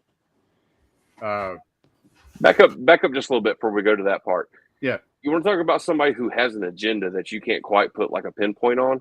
He uses Jennifer Jason Leigh's character literally just as like human bait. It's live bait. He's got her strung up between two semis. And even though his live bait tactic works because he gets who he's chasing in the truck with him, he doesn't even do anything to him. Like he doesn't kill him, doesn't do anything, which leads to our next scene when he's finally arrested and everything. But he had that moment again. And that's like the 7th time they've been like, you got the diner scene, you got the car scene. I mean, so many times throughout this movie, it's just them alone in this confined space where he could have literally, with no effort whatsoever, overpowered him, took his life, filled whatever agenda it was he had. But here it is, like got a human sacrifice right there. Even the cops are getting him involved. Be like, hey, go try to talk him out of it in the truck or some bullshit. Like, he's a madman. He's a psycho. Nobody's going to talk him out of doing this shit. He's already got this broad chained up between two trucks, and he's got the clutch popped, and he's sitting on the gas. Like, come on. But then again, like, his agenda is just never explained. And it's, like I said, I think it's on purpose, man. I think it's to leave us going, God damn, man. Like, there's maybe people just don't have to have a motive at the end of the day. I don't think he has a motive. I think he's pure evil. I think he wants to die. That's about it. Like, that's what I think. Like, I think he's gonna fucking kill until he gets killed. And that's just the way he is. Whether he's fucking whatever he is, you know. But like, I think he planned it all. I do. Like, but when he throws the chain with the handcuffs, though, right there at the end, it's almost like passing the torch. Is kind of how I saw that. Like, he's definitely on a death wish at the end, and he all the way through. He's smiling the whole fucking time. He's not fucking. He's telling them to come on. Like, he ain't trying to kill him. He's like, when he's shooting the fucking shit with the shotgun, he's like, come on, you know, like, fucking kill me. It could be a gesture. You know, the toss of it too could be just like, you know, I don't know, like a symbolism of him saying, like, he's not going to take it laying down. Like, if you're going to kill this fucking dude, you're going to have to kill him. Like, he's hitting him with a car and leaving him half dead in the fucking sand is not going to do it. Like, that guy's going to get back up, and sure enough, he did. And you don't see him no more after he gets shot. I mean, you see his fucking insides blow out his back. Yeah, you see that, but I'm saying when he goes down the hill or whatever, like, just because I'm listening to commentary of the director and the screenwriter or whatever, and he said, and then they said, right there at the end, the screenwriter, scriptwriter, whatever, said, and John Ryder disappears into the desert. And I was like, huh, okay. Leaving the hero basically to lean up against the cop truck, strike a match for the lightest cigarette, and then looking fucking while he's doing it. Looking conflicted as shit. I would just read the plot for the Hitcher 2. Yeah. And the plot for the Hitcher 2 says that C. Thomas Howell just got dismissed from the police force. So I guess his character becomes a policeman. And to face his demons, him and a female friend drive across country and pick up a fucking hitchhiker. And the hitchhiker is Jake Busey. Why would you pick up a hitchhiker? On top of that, why would you pick up a hitchhiker that looks like fucking Rutger Hauer? No shit.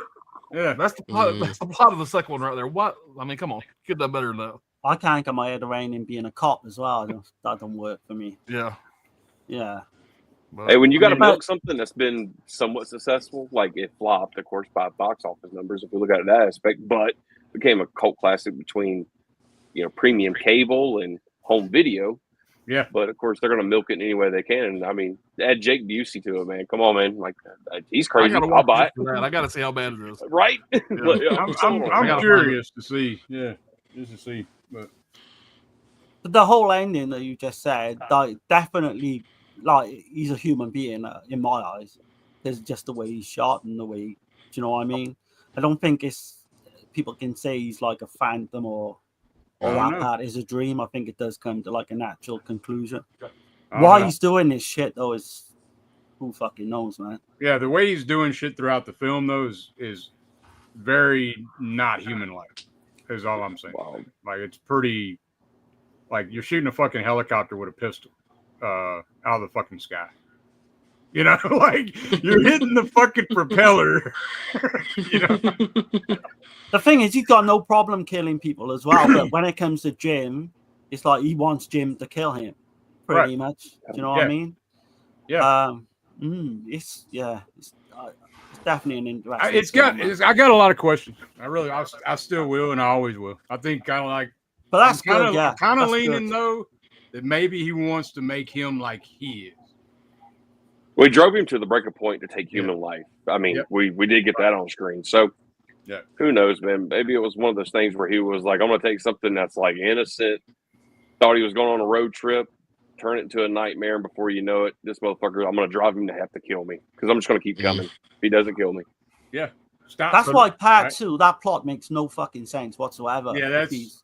So to sum it up, we have a godlike character that's gay, he looks like Skeletor, and he's a fucking ghost. So I mean, one of us is right. I know that. Well, we know we're all right. Every one of us is right. We're all right. I mean, there's elements in everything. Every single one of us has said, like, you know, there's definitely you know, element of truth in all of it. But it's just that's what makes the beauty of this film. I think it's just so ambiguous. Why I love ambiguous movies, man. That's really why I do, man. Like, and this is one of the biggest ones for me. So, what do you guys think about the scene where C. Thomas Howell's character Jim is making his 2 phone calls and nobody picks up? Very, very stressful. Yeah. You know, and it pisses me off because, you know, they already don't believe him. And this is just making him look more fucking guilty, you know. And you're just sitting there just rooting for his ass going, come on, man, what the fuck, do something. You know, and he memorized the number for the drive-away car. Like, he told him to it. And actually, like, it was an automated number, basically. And then the second call, which is his brother, he's like, you didn't even let it ring long enough. And it was the sheriff who made the decision. He just looks over and he's like, just hang it up. And he's like, whoa. It's like, he ain't a fucking killer. Come on now. You know? He said that shit, too. He was like, you know as well as I do. Like, he's not a killer. Yeah, because I know there are some people that have theories that, like, Jim is actually both like the writer and himself. Like, he snapped mentally. And like a Fight Club scenario. Like exactly. Like his shadow self is John Ryder, but but the only bad thing, well, I mean, I guess you could, I don't know, how do you explain all the other characters unless he's imagining that shit too? Yeah, like if it plays out in his own head, like his own narrative, like how everything's going down, then the characters could be kind of doing whatever is going on in his head for him to kind of justify it. You know, it's an out there theory too, but I know people have talked about it. It's valid. I mean, why not? You know, I'm not going to dismiss anybody. You know, like what they think about something. You know, but, originally, the screenplay was like huge. I think it was like a 3-hour film at one point. Like all the writing they were looking into it. That voice box thing would have been shitty though. I'm glad they didn't do that. That would have been like a weird gimmicky kind of thing. That wouldn't have lasted. Yeah. What's that one road movie with Rusty Nail as the killer? Joyride, man. Joyride. Yeah. That's kind of similar. You got another one. I love that film. Breakdown. Breakdown's another Breakdown. Breakdown's fantastic. Yeah. I was gonna say this because I think it predates Hitcher. I'm pretty sure this was made in the later 70s, but Stacy Keach with Jamie Lee Curtis for Road Games. Like Road Games. Yeah. Like 80, I think, wasn't Johnny? Or early 80s, 70s, somewhere in that ballpark. 81, I think. Yeah. Okay. That is before, And the cinematographer worked on it as well, on this film. So that's you said I think it's the cinematographer for the Hitcher is Australian. I believe Road Games is an Australian movie. Is an Australian he worked on it. He worked on Road Games as well. He did do some work on that. John Steele, you can tell the influence. Or John Seeley or whatever, right? Yeah. I don't know, man, but like this time around though, like I think like for me, like I'm not gonna say this is the end all be all fucking thing, but I kind of think that he might be in hell. Jim Halsey.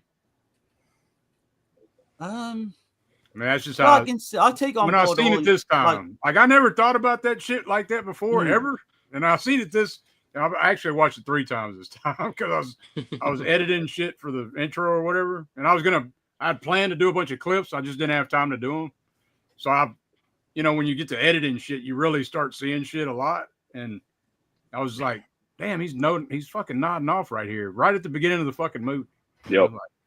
I was going to say too, you know what? For what it's worth, we're introduced to this character when he's literally, fucking falling asleep behind the wheel on this really long road trip journey that he's taking to California, and then our final frame that we're seeing is basically him leaning up against that police truck, exhausted, been put through hell, literally lighting a cigarette, and in between those 2 scenes, start to finish, there's no pleasure that this character sees at all. Like it's just all just defamation. It's just fucking horrible. Putting through the ringer. So. I mean, for a movie with our lead, like there is just no happiness to him whatsoever. There's no joy. You know that one scene where he goes in and the phone is ringing, or no, he's trying to use the phone or whatever, and that scene looks like a fucking nightmare. Like the sand town and shit, like the dust and shit, like a ghost town looking. Even like kind of pushed to the end of his, the breaking point of his wits. Like he's in a motel room with Jennifer Jason Leigh. He doesn't even dick it down. So like there is. Yeah, what's going on? Damn. You're not allowed to do that shit in hell. I don't know, man.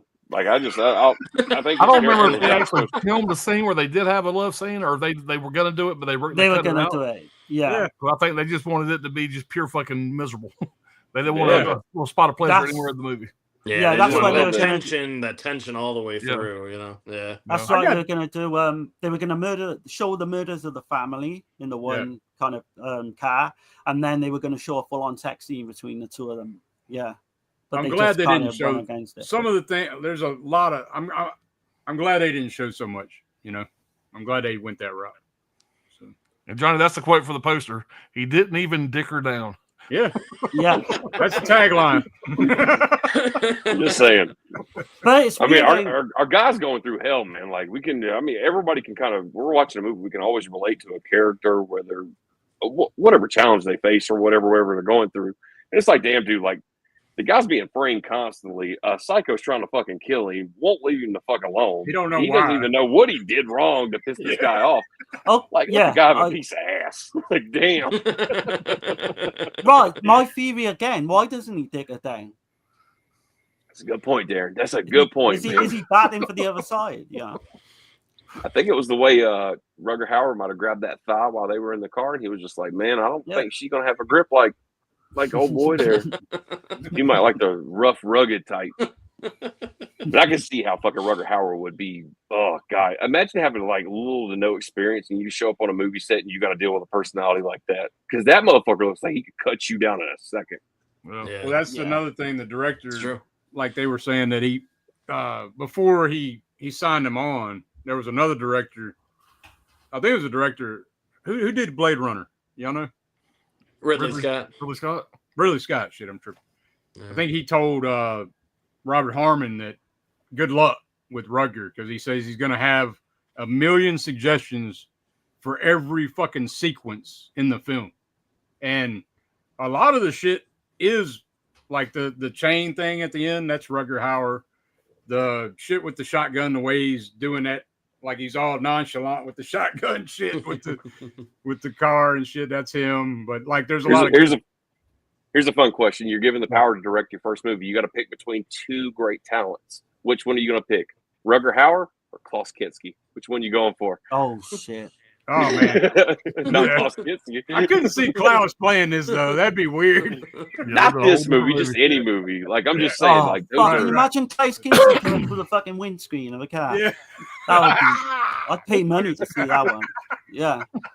I'd have to go with Kinski though, just for the simple fact of it would just be legendary to work with him.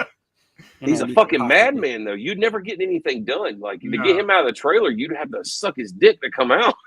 He's a real fucking life man. This is the right movie according to Darren. There was another thing. So there's there's that as well. There was another thing. Rutger Hauer suggested the scene with Jennifer Jason Leigh with Nash. He was writing poetry, and he was going to read this poetry and shit to her in the bed. And all this shit, and they did the scene, and that shit didn't. Then the director was like, he was like, really didn't want to do it. Who was gonna read the poetry? The fucking Rutger Hauer's character, John Ryder. He's gonna be reading poetry to Nash. Well, would she have been tied up or something? I don't know. Yeah, in the bed. Yeah. Okay. And then they did the scene, and then he's like, Rutger come up to Robert Harmon. He's like, that didn't really work out, did it? I think we need to get rid of that. And he's like, I think you're right about that. So they cut that shit. But that would have been. I was wondering like how the fuck that would have went. Like, yeah, it would have just been random, completely random. They was gonna do an altered, like the ending. They were gonna slightly change. So he was just gonna like walk off into the sunset, like into the deserts, kind of, but they didn't go with that. They just went with the fact. I think he lights up a cigarette and it ends like that. Yeah. But if he'd have walked off, I think that would have given you the intention that like it could have been going into some kind of hell, like the end of the Beyond or something. Do you know what I mean? No one knows. That's why the desert kind of feel. Right. I don't know. We're stretching it. We're definitely stretching it. Oh, we've stretched every single scenario. Completely. I just think I mean, you know, I know it's a entertaining ass movie. It's fast paced and everything, but there's just some things that I'm just like, a normal fucking man can't do some of this shit. Yeah. You know? Well, I mean, have you ever seen the back of a dollar bill, man? And it's green too. You know? A lot of scary shit going on in a dollar bill.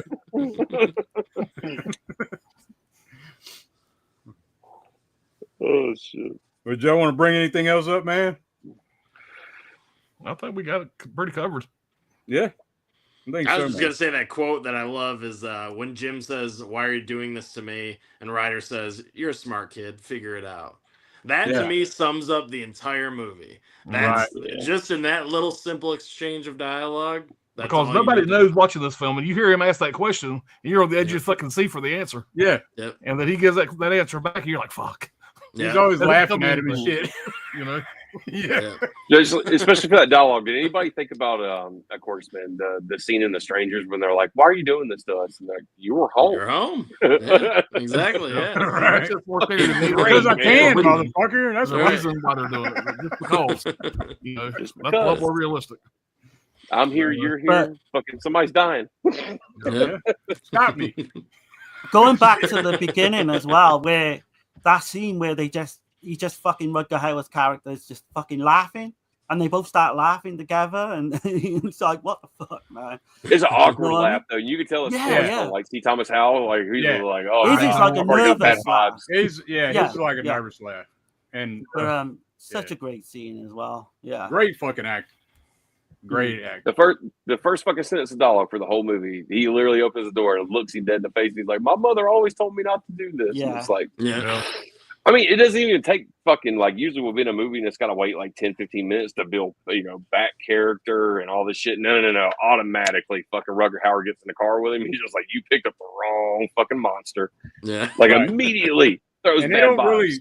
And at first, you can't even see his face, you know, when he's first getting in the, like, when he's picking him up and all that shit. Like, he's in like silhouette when he first sees little shots. You see like the water dripping off his nose. Yep. It's fucking... They're like aggressive close-ups almost too. It's like, whoa, shit, man. But it's just to show you how close they are. They're confined in a very fucking tight space in that little ass car going down the road in the middle of the night. And this motherfucker just picked up the wrong person for sure. It was great though. Like, I think that's one of those movies, man. Of course, we can all watch it. Like, probably when we first watched it, however many years ago, we were like, "Oh man, that's a great."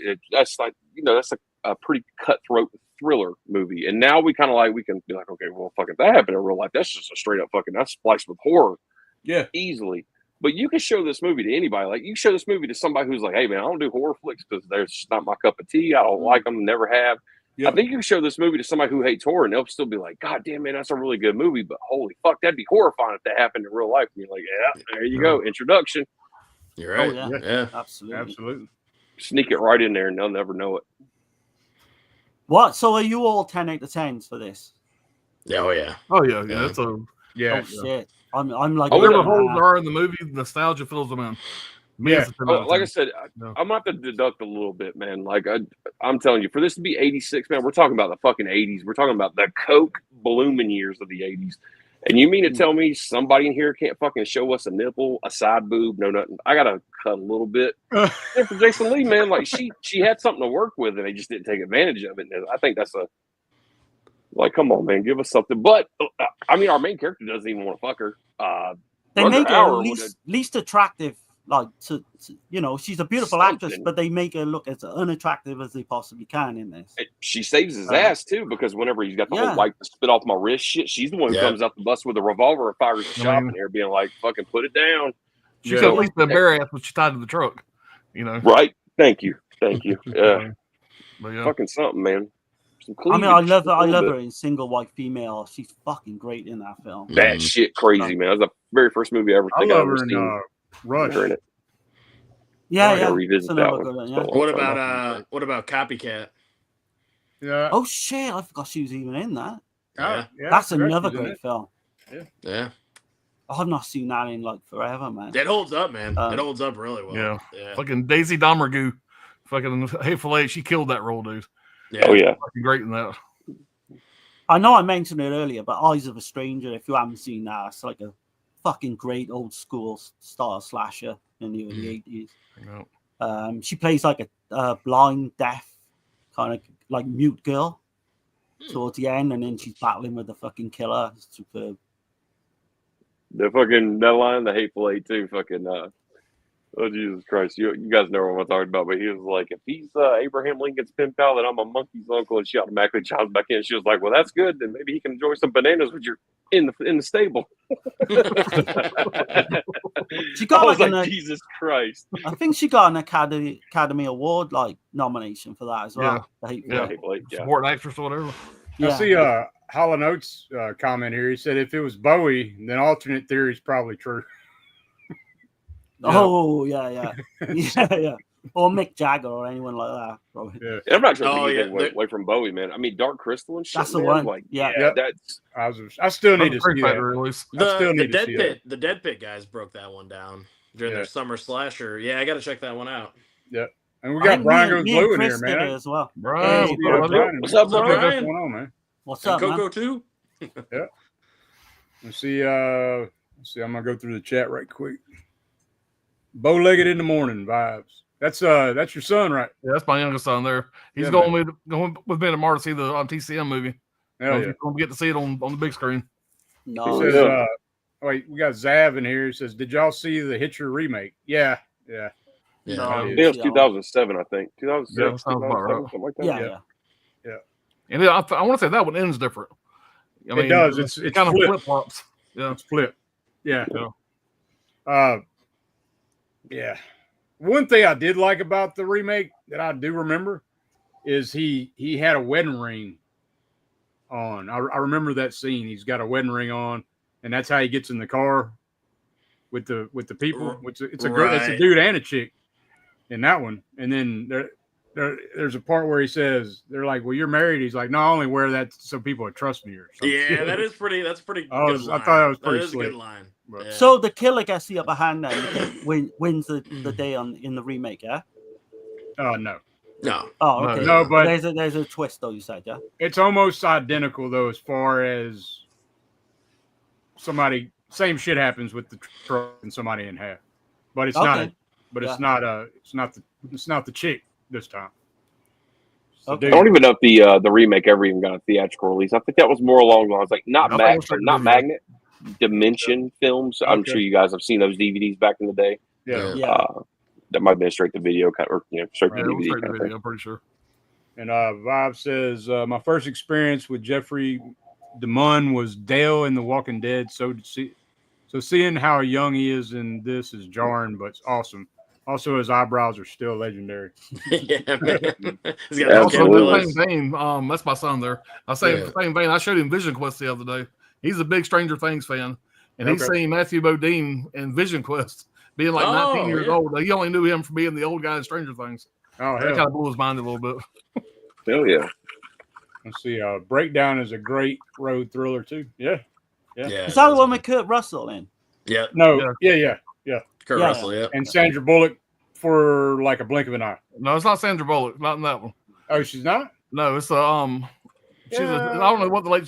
It's the girl that played in the Twilight Zone movie. The kid that had all the powers. The teacher that took the kid back to the house. Oh yeah. Actress, if I remember correctly. Right. I thought Sandra Bullock comes later though. Or no, you're thinking about The Vanishing. Oh, it's the American Vanishing. Yeah, the American Vanishing. I know.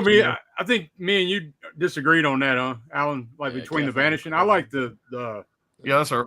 Yeah, I like the American one much better than I like the Dutch one because the way it ends. And I know I'm kind of on an island with that. Most people prefer the foreign release, but I seen the. It's the same director first. Yeah, and I really fell in love with that movie. So when I watched the original, I was already a big fan of the American version. So the same director, but the Dutch version is so much damn darker. Holy shit! Like that, the way it ends. Jeff Bridges does such a good fucking role playing that crazy dude. Yeah, he does good. He did a great job. Such a creepy ass character, I thought. I think because I was seeing that director talk about the way the American version was ended though. They forced his hand. The producers forced his hand the way they made him in the movie. Yeah. But Let's see. Got Dale on movies. What's going on? Dale, Hey, I've been kind of late on the chat. Sorry, y'all. Let's see. Rutger was gay for Thomas C. Thomas. There you go. Oh, there you go. There's my theory. Yeah, I don't agree, but whatever. Yeah. Let's see. This is gonna be a double feature with a Nightmare 2 forever now. Oh, Yeah, It says Chris says I have Breakdown as part of the Paramount Scares Volume 2 set. Okay. Are they gonna do any more of those? I wonder. I got both of those. Hope they do another one. Those are great sets. JB says I gotta watch this. I don't know. I don't have any of those. They're good releases. I got the second one because I wanted Friday the 13th Part 2 on 4K, so I got the second volume for that alone. I love the box sets with the Fangoria magazine, man. It's great. Yeah, they really are nice looking like sets for sure. Yeah. They're big, like the Paramount Scares Volume 1 and 2. They're a bit hard to display because of how big they are, but they are cool looking. You know, that's why I was. There you go. That's kind of why I was turned back from them because I was like, damn, where the hell am I put all that shit? Yeah. What I like about it is the Fangoria magazine only covers the movies that's in the set. Okay, that's sick. Hell yeah, badass. I always collected these growing up, man. That was an instant day one because of that. That's awesome. Dale says I haven't seen it at all. Okay. Oh, Dale, man. You gotta check it watch out, the man. Hitcher, dude. Watch definitely, man. Oh, I hate we spoiled the damn shit out. Nah, it's still worth watching. I wish I would have kind of checked before we got on to see if anybody was streaming it for free or something like that where you could definitely take a peek at it. But I can definitely tell you this: if you like movies, I definitely pick up that. Even if you get the standard edition, get that second sight 4K. It looks great, packed full of features, along with 4 commentaries just on the 4K disc. And I've never even popped in the Blu-ray for all the extras. So. Holy shit! I know there's probably that disc is probably full knowing second sight. I sat in here for hours watching special features, and I still ain't done. You can't go wrong with it. Yeah, it's loaded.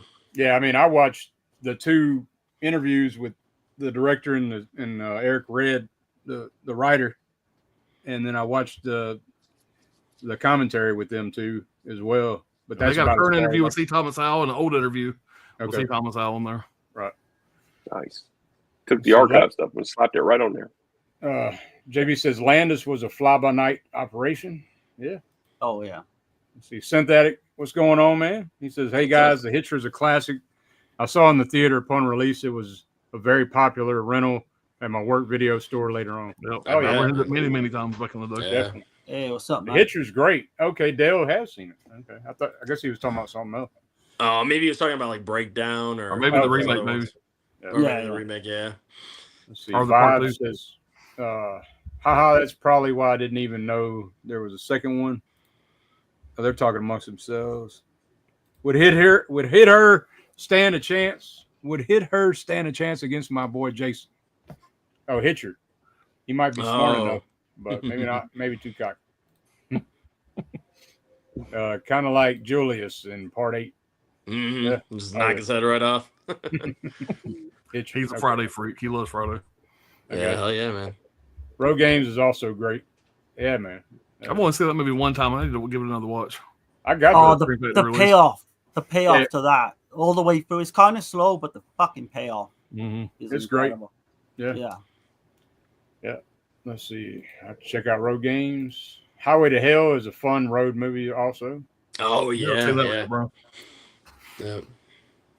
Let's see. Hell of a quote. Steve Thomas does plenty of dicking down in A Tiger's Tail with Anne Margaret. Okay. I'll avoid that one, though. Let's see. Kinski was actually nuts. Oh, yeah, for sure. No doubt about it. Bad shit crazy. He was literally fucking in a mental institution at one point. Right. Yeah, Klaus is like probably the most over the top motherfucker there ever was. I would say. Yeah, they said Joe Spinell during the height of his alcoholic days too. He was very challenging to rein in on most of the sets he showed up to. What was that? The Undertaker. Yeah. I think Vinegar Syndrome had a release years ago, and I was watching the bonus features on that, and the director and the talent was just like, dude, like this guy was just way too much. But they had to do it. Oliver Reed was another one. There you go. He actually died in a fucking bar of all places. Drank himself to death. Mm-hmm. Yeah. Jackie Gleason was on that drink too, pretty bad. Hitting that sauce, baby. Let's see. Chris says, fucking bandit. What do you expect? Yeah, right. Yeah. Bandit fucked him up. Did you ever hear about that shit with Johnny Gleason? Jack Gleason.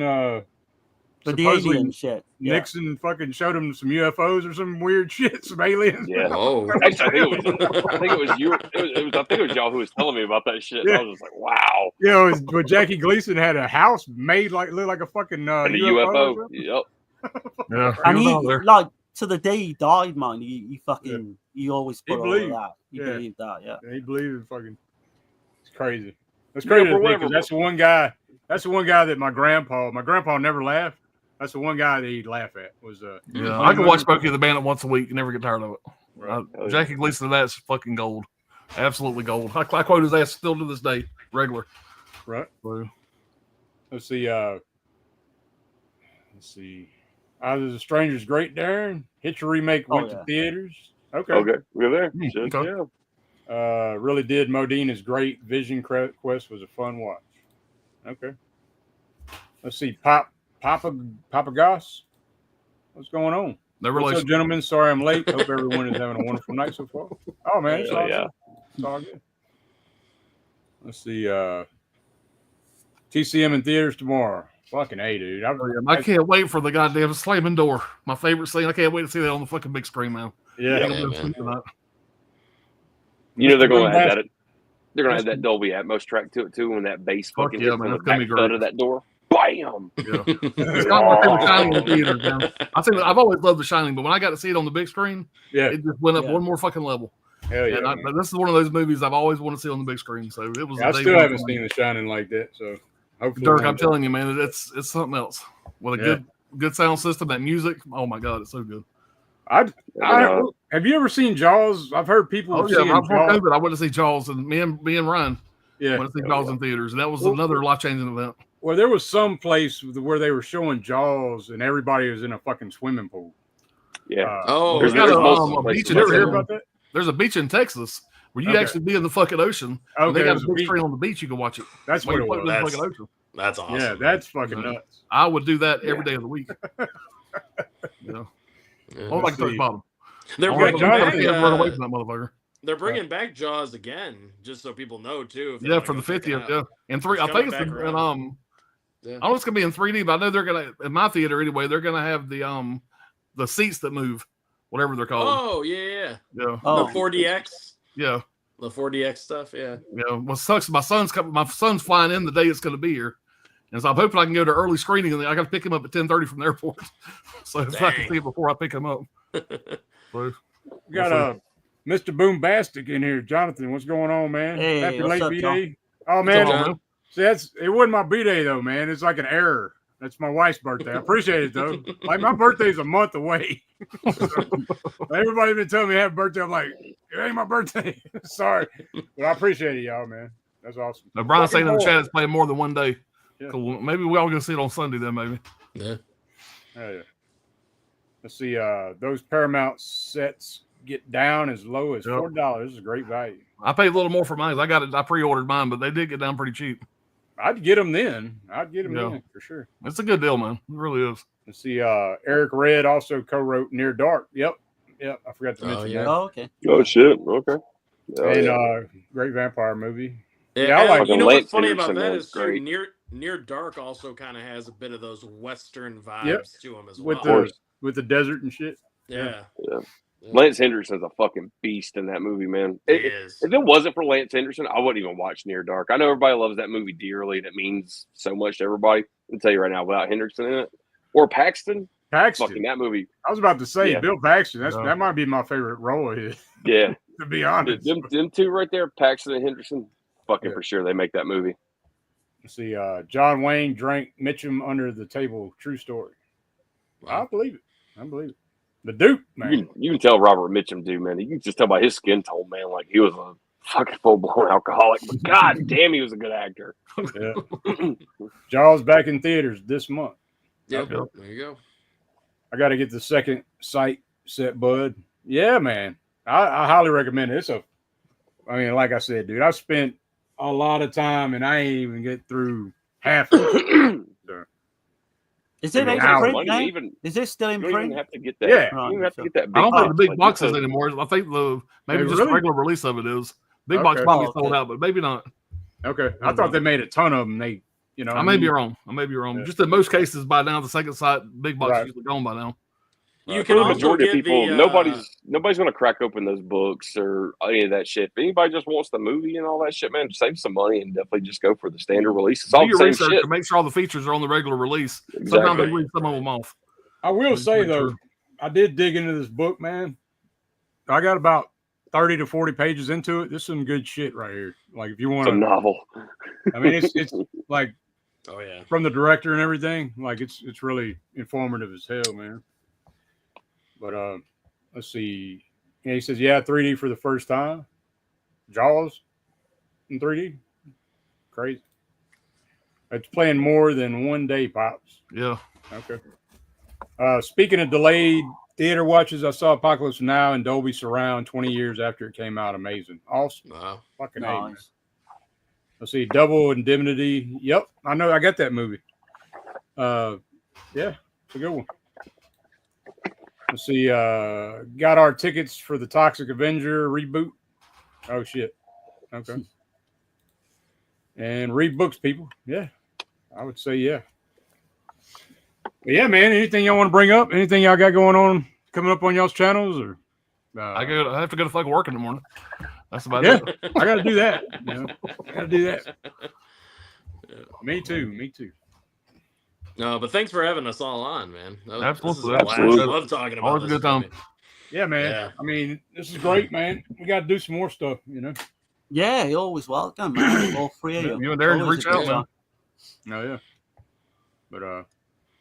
But yeah, man. I guess everybody have a good week, man. I appreciate y'all spending your time with us. I mean, you know, time's more valuable than any damn thing in this world, man. Yeah, I appreciate it. So, I guess we're gonna get the hell up out of here. But first, I was gonna do a few things, man, right quick. I got to do this, man. It's just like I don't know, man. It's just some random shit, but here we go. You know. Barbara! You fuck. Look, it could be a pile of shit out of somebody's asshole. Bastard! Bastard! Fucking pieces.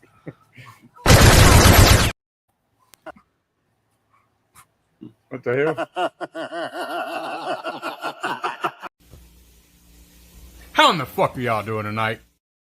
That was the scariest part right there. What the fuck is that? It's slippery. No, don't worry, Franz.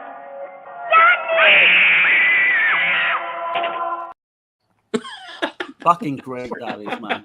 From the day it was founded until the present time, in this lovely building, there has been a tradition. Somebody with a cock this big raped Angela Russo and threw her in the river. Stop! So you can spare us the deed.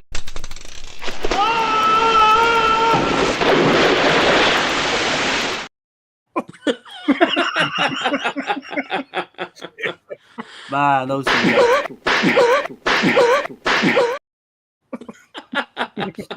like it? You like it? You like it? You like it? You like it? You like it? All right, man. That's enough damn fun. Hey, did y'all have any recent pickups, man? Y'all want to do that real quick or no? Oh, if you ain't got too many, I mean, I don't want to hold anybody up or whatever, but it just gives me. I mean, if something. people getting their stuff together, do you want to talk quickly about the new Friday the 13th universe fucking film? Have you seen that? I haven't seen it. No, I'm not going to see it, eh? I'm not going to see it. So. Oh man, yeah. I wish I was in the same position, but it's not good. I'll put it that way. Like the look of Jason is fucking. He looks thin. Yeah, I mean the mask just looks off to me. I'm kind of checked out. Yeah. Yeah. It's only 13 minutes long. Like if you get a chance, maybe do it, but I wouldn't go out your way or anything. Well, I'm gonna show this right quick. This gives me an excuse to do this. So here we go.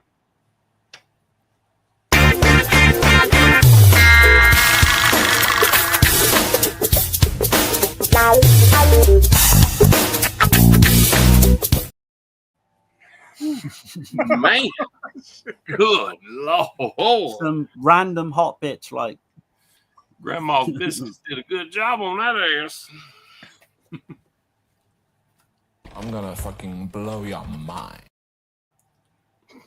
That's a weird scene as well, isn't it? Remember, in order not to offend or horrify those in the audience of a squeamish or prudish disposition, the sound of a bell in the theater will warn you when to close your eyes or turn away so that you may avoid witnessing certain scenes of an especially erotic or gruesome nature. Are you out of your fucking mind? Dick's on a roll, man. He's on a roll. All right, I'm gonna stop, man. I got one more. Hold on.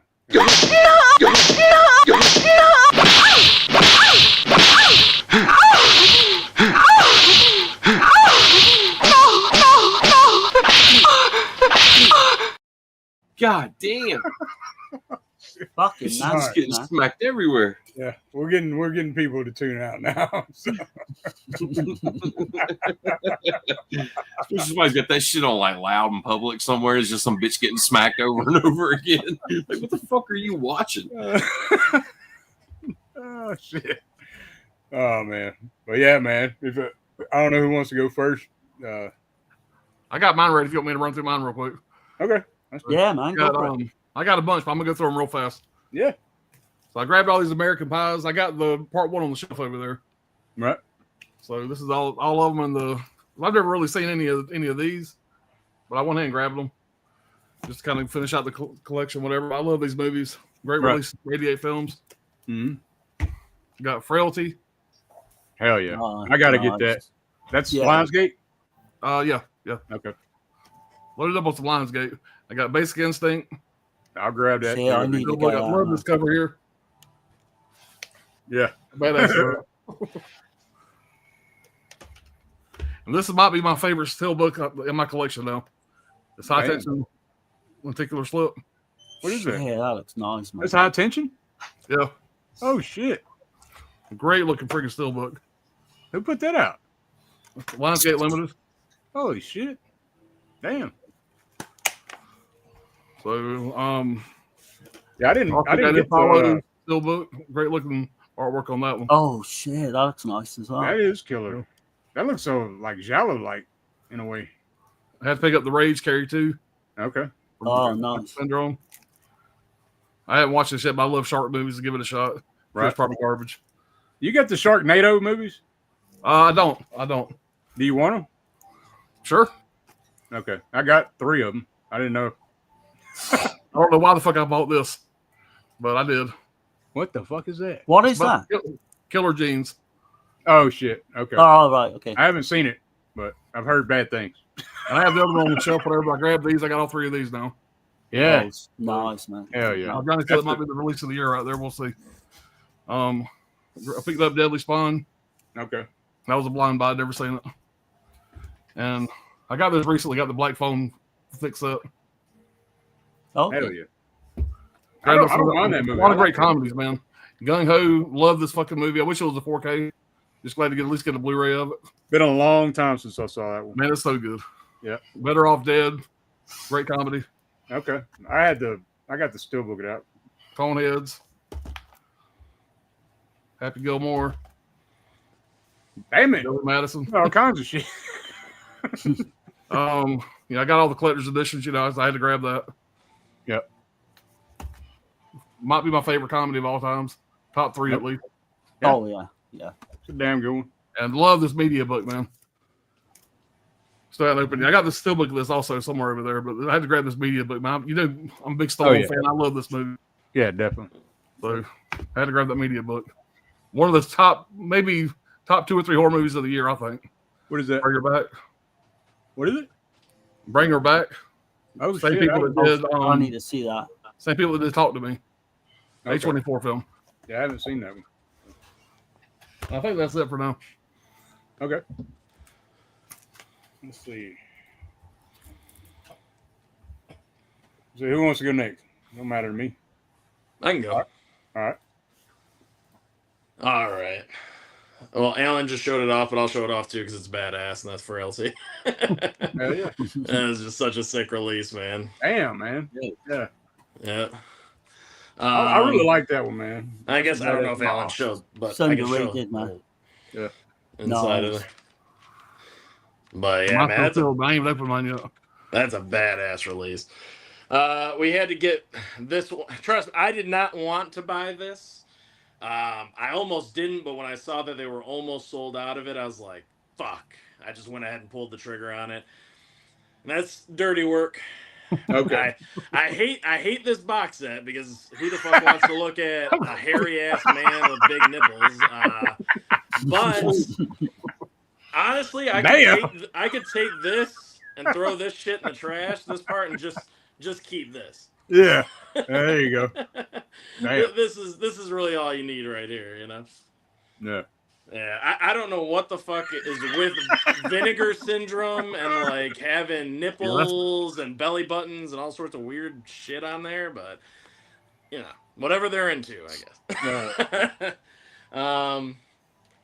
We got a Small Soldiers steelbook. Right. Oh, nice. Yeah, really fun. Like, I mean, it's a kids movie, but it's back when you could get away with some like adult type humor in kids movies. And it's Joe Dante, so you gotta love that. Right. You got Mac and Me. Now this is funny. So I grew up with E.T. I love E.T. Allie showed me Mac and Me, and I just had a blast with this, man. I mean, I know it's really stupid or whatever. This kid in the wheelchair goes flying off a fucking cliff, and then in the cutout scene where he gets like shot in the chest. I mean, I don't know, man. It's just funny for like all the wrong reasons, but it's a pretty good time. That McDonald's random like dance number thing. I don't know, man. It's crazy. We got Deep Blue Sea, which I literally just picked this up from Barnes & Noble because they have the Arrow Video 50% off thing going currently. So I went ahead and fantastic release. Deep Blue Sea. I love that movie. That's my second favorite shark movie next to Jaws. A lot of good special features on that too. Hell yeah. I can't wait to check that out. And then, of course, with the Arrow Video sale, I had to go ahead and get Jason Goes to Hell. Oh. Yeah. Because this one, at least this one was, this is from the 90s, and I love when they do 4K restorations of movies from like the 70s, 80s, 90s, or even further past even the 60s, 50s, whatever. Like the older, the better. So I can't wait to check that one out. Because I think Jason Goes to Hell is a pretty fun movie. Did you get the Jason X one? I did not get the Jason X one. I'm not a big. I mean, I love all the Friday the 13th movies to an extent, but Jason X is like at the bottom of my list because I don't know, man. It just looks like a Sci-Fi Channel movie, and I'm with you, man. I'm with you. I did get it though. Yeah. And I don't think 4K is gonna help a movie like that out. I think it's gonna make it look way worse. So I passed on Jason X. Right. Got the Amityville Horror from Vinegar Syndrome. I had to go ahead and pick that up. Nice. I love the classic. I love that original film, man. Me too. Yeah, so do but I. A lot of people don't. I've heard a lot of people shit all over that. Yeah, I hear that a lot too, because I hear people say like, "Oh, it's kind of slow and boring." I'm like, dude, this is classic. That's the point. That's the point of the film, yeah. Right, this is like classic 70s cinema, right? No, I love it, man. I love it too. Part 2 is the best, though, in my opinion. Yeah, but I don't know. Yeah, it is weird that people have all of a sudden turned on the Amityville Horror, like kind of out of nowhere. I'm like, what the fuck? When did that happen? No, I never did. I just part 2 is the best, in my opinion. Yeah. Then we got What Lies Beneath. Oh shit. Yeah. I watched that the other night. This is a really good man. I like this movie a lot. I think it still holds up very well, and the 4K looked good, so I dig it. You like that one too, Alan? Yeah, I never watched it back in the day when I got that release. That was the first time I'd ever seen it, and I had a good time with it. Oh wow, cool. Yeah, I liked it. And then this was the first time watch for me. I watched the Blu-ray originally, and then I loved it, so I had to go ahead and pick up the 4K, and it was during the Criterion sale, and that was for Sorcerer. Yeah. Oh, nice. William Friedkin. Man, this movie's so fucking good. I'll tell you right now. Yep. This is like a sweaty, dirty, grimy, And when I found out that it was rated PG, I'm like, Jesus, man, they were able to get away with so much shit back then with a PG movie. It's crazy. It's damn good. But yeah, this would be another film worth talking about someday, guys, because it's really good. I mean, it takes its time, it fleshes out the characters, and then that third act, I mean, you're just on the edge of your seat the entire time. I'm buying the old edition off Dirk, so yeah, that could well come up on the channel. Oh yeah. Then we got Dark City. I really like this one, man. This is a great like sci-fi. You know, I think it's gonna look beautiful on 4K or even like the even this is the Blu-ray edition.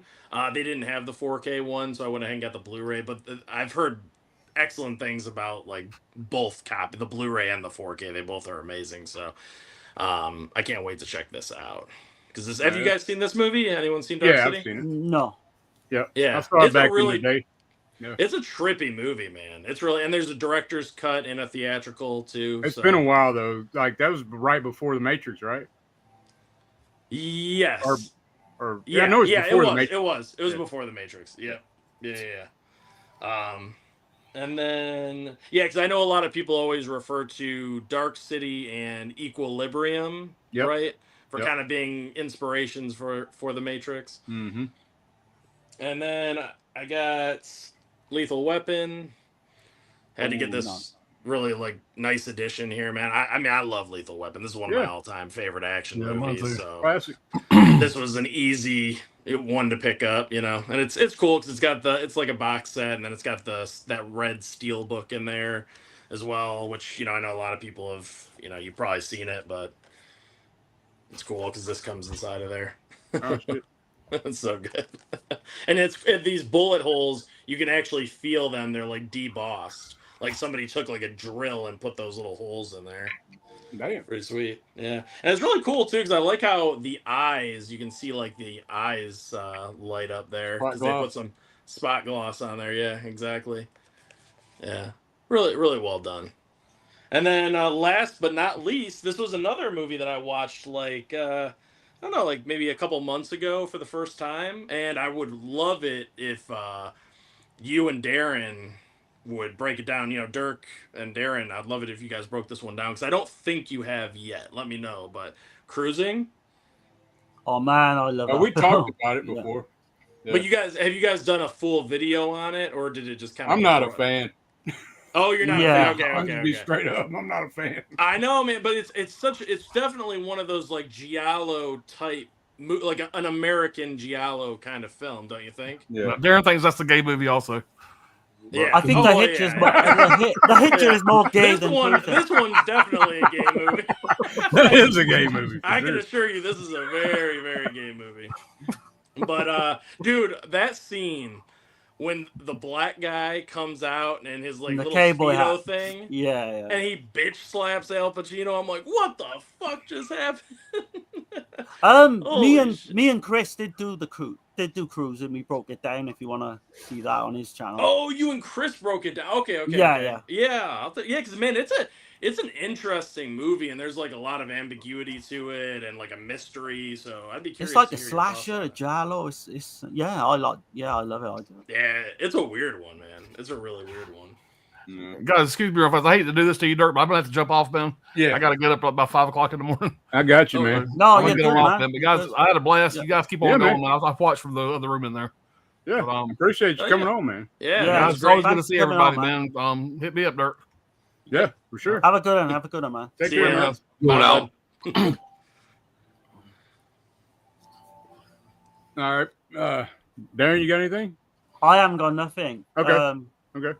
Yeah, I did Johnny? get 2 books, but I'll bring them up on a future stream or something. Did you want to show anything, Johnny? Or don't put me full screen. I'll run through I got too much, man, but I'll pull I'm only going to pull this, man. I only got one thing to show, So. It's just too much, man. Right, I got you. I literally use like a bench over here to get all my new shit in before I start working in the shelves. And dude, it's just to look at it and just makes me fucking question my mental health sometimes on the shit I buy. The only reason why I bring it up, man, is you guys actually mentioned it. I've never seen this movie. I found it for a great deal on Amazon of all places. I think I got this for like $9. And that's Steven Spielberg's Duel. Y'all just mentioned man. it. Oh man, that movie's so good, man. Yeah, it's so fucking good. When I went to go buy it, I never even heard of this movie, and I was like, wait a minute, that's a Spielberg movie? Like, apparently it's his first movie ever, because that's the way they fucking looks like they definitely try to sell it that way, because they made sure it's like Spielberg's first movie's right here. It's super right on the fucking slip cover. Yeah. But I'll definitely give it a watch, man. Totally intrigued by that shit. Dude, you're gonna love that movie. You're gonna love that movie. I'm so glad I pulled the trigger on it, man, because I think I actually took that out of my cart at one point, and I was just like, dude, like, I can live without that. Like, I gotta stop buying shit. Oh, like, hey, random. Johnny, though, watch the longer cut. Watch the longer cut of it. There's a longer cut. Watch that one. Okay. Yeah. Fucking dude, and Criterion did the Lord's work with this release right here. Huge fucking James Cagney fan. I will watch anything that dude has anything he's in.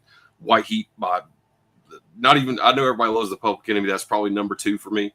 White Heat is definitely going to be there, but man, this is running at a close second. Criterion did such a great job. I think this is one of the best.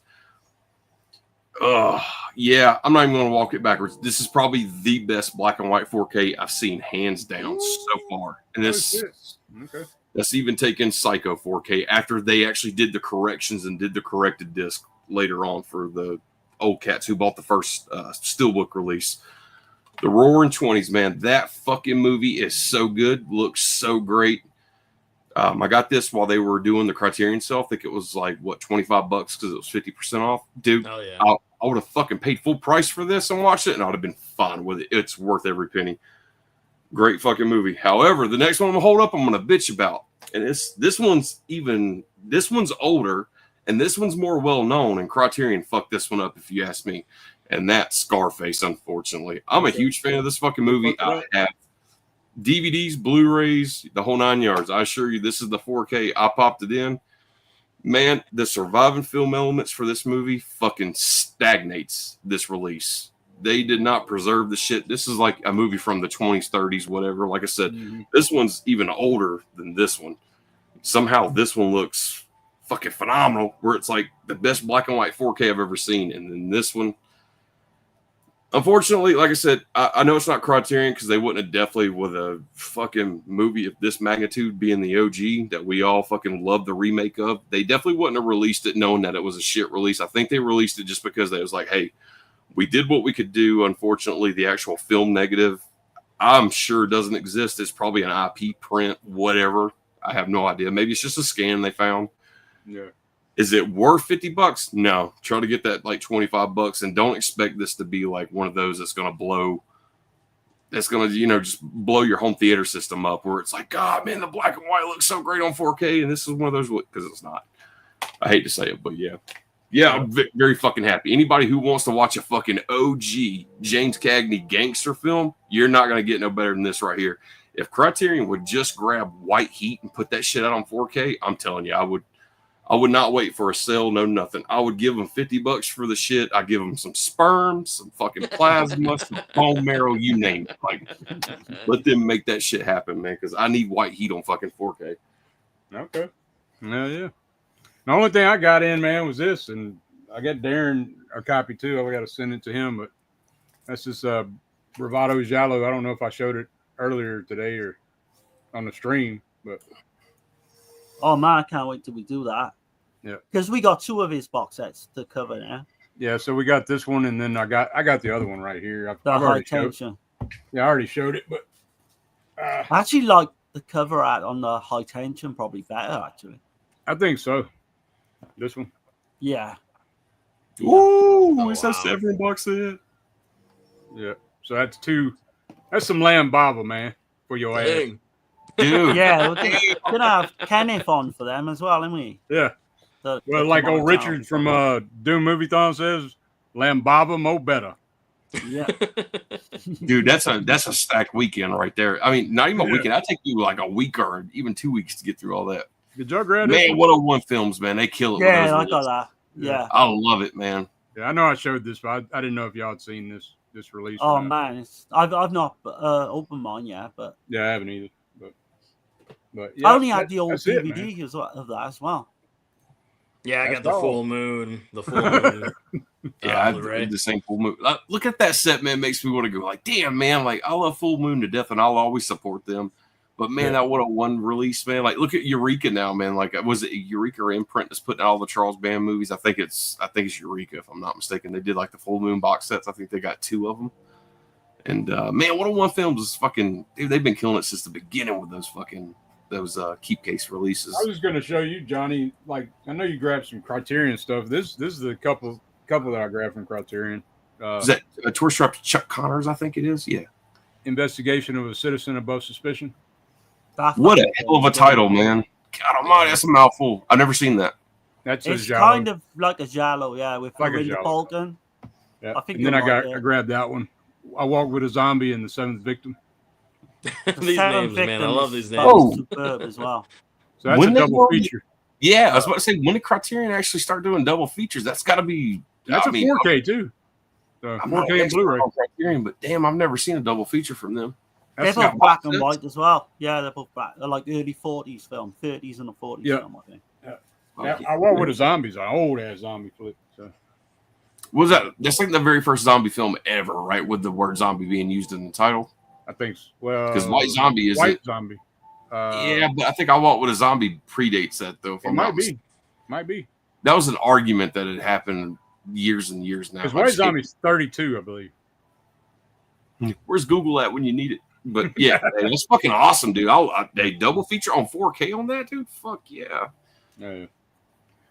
But yeah, man, I guess we're gonna get out of here. Did y'all want to bring anything else up before we get out of here? But fucking dude, I'm good. Kudos for y'all fucking having us on, man. Thank you so much, man. It was always a fucking joy, man. I'm telling you, this is like the exact fucking thing I needed before I start another week of hell. It's been so long since we've done one of these. Yeah. As soon as I was literally, man, not to overshare, but I was kind of in the middle of, releasing some bowels whenever you text me. It was like, hey, you want to jump on? I'm like, dude, fuck yeah. Man, anytime you guys want to jump on, just let us know. Because we Dirk puts up a thumbnail early on in the week, and if ever you think, oh, I want coming on for this or whatever, just hit us up, man. If you want to jump on, man, just let me know. Shit. You're always welcome, man. Fucking kudos, y'all, man. Y'all keeping that shit fucking continuous, man. Like y'all are always doing something, man. But next week, I don't know yet, man. We might not be back next week. I don't mind missing next week, to be honest, because it's like a bank holiday in the UK as well. So we can plan it the week after. It's fine. Yeah, because I got my grandson, he's a 1-year-old. It's his first birthday. So and they're doing it late. They're doing it later in the day. No, you're good, man. You're good. Because if it's gonna be 2 weeks, man, I say it's even better, man. Because I have a feeling this is gonna take some time. Like there's a lot of shit. Dude. I've already watched the 7 Doors of Death, and then I got the soundtrack in my truck. I've been jamming the shit out of that. Oh shit, I've not cracked mine. It's a whole brand new score Fabio Frizzi did. Yeah. For the Beyond. So watch the Fabio Frizzi ultimate version score or whatever. It's fucking killer, man. I mean, it'd be a complete. How many cuts is in this fucking thing? Because I have to watch every cut. So is there 4 cuts in this fucking thing? I'm not sure. I know there's 6 discs total. So. Yeah, I know, but one of them's a soundtrack. But there's 5 discs that's got to be accounted. There's at least 3 in there because I think at least 3. Yeah, definitely. Yeah, it's gonna take me a minute to get through some of this stuff, guys. But yeah, hey, if it's 2 weeks before we do this, that'd be even better, man. Honestly, Johnny, when you're going to work in the morning, just jam that CD, man. Just put that. Exactly what I'm gonna do. I'm gonna steal his fucking idea and be like, "Dude, man, you're gonna be jamming. It's long, too. It's like 20-something tracks on that bit." Look, I'm this nerd, so of course, man, like everybody right now for the past week has been getting in the Clint Eastwood, the Man with No Name trilogy from Arrow Video. Fucking huge horror of that shit, so I'm not going to bore you to death. But everybody knows, I'm going to pronounce his name wrong, Morricone, Ennio Morricone. I think that's how you say his name. Probably nowhere close. Ennio Morricone.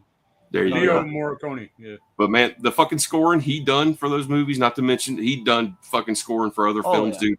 Once Upon a Time in the West, I can go on and on. A fucking phenomenal composer. Literally for the whole week last week, that's all I've listened to is his music. Speaking of that one, did you grab that? I forgot to show. I might have showed this last week. Yeah, I grabbed that one. You know, Argento wrote that. Yeah, give me just 1 sec. I think my copy differs from that one though. Give me 1 sec there. Yeah, Argento wrote this shit.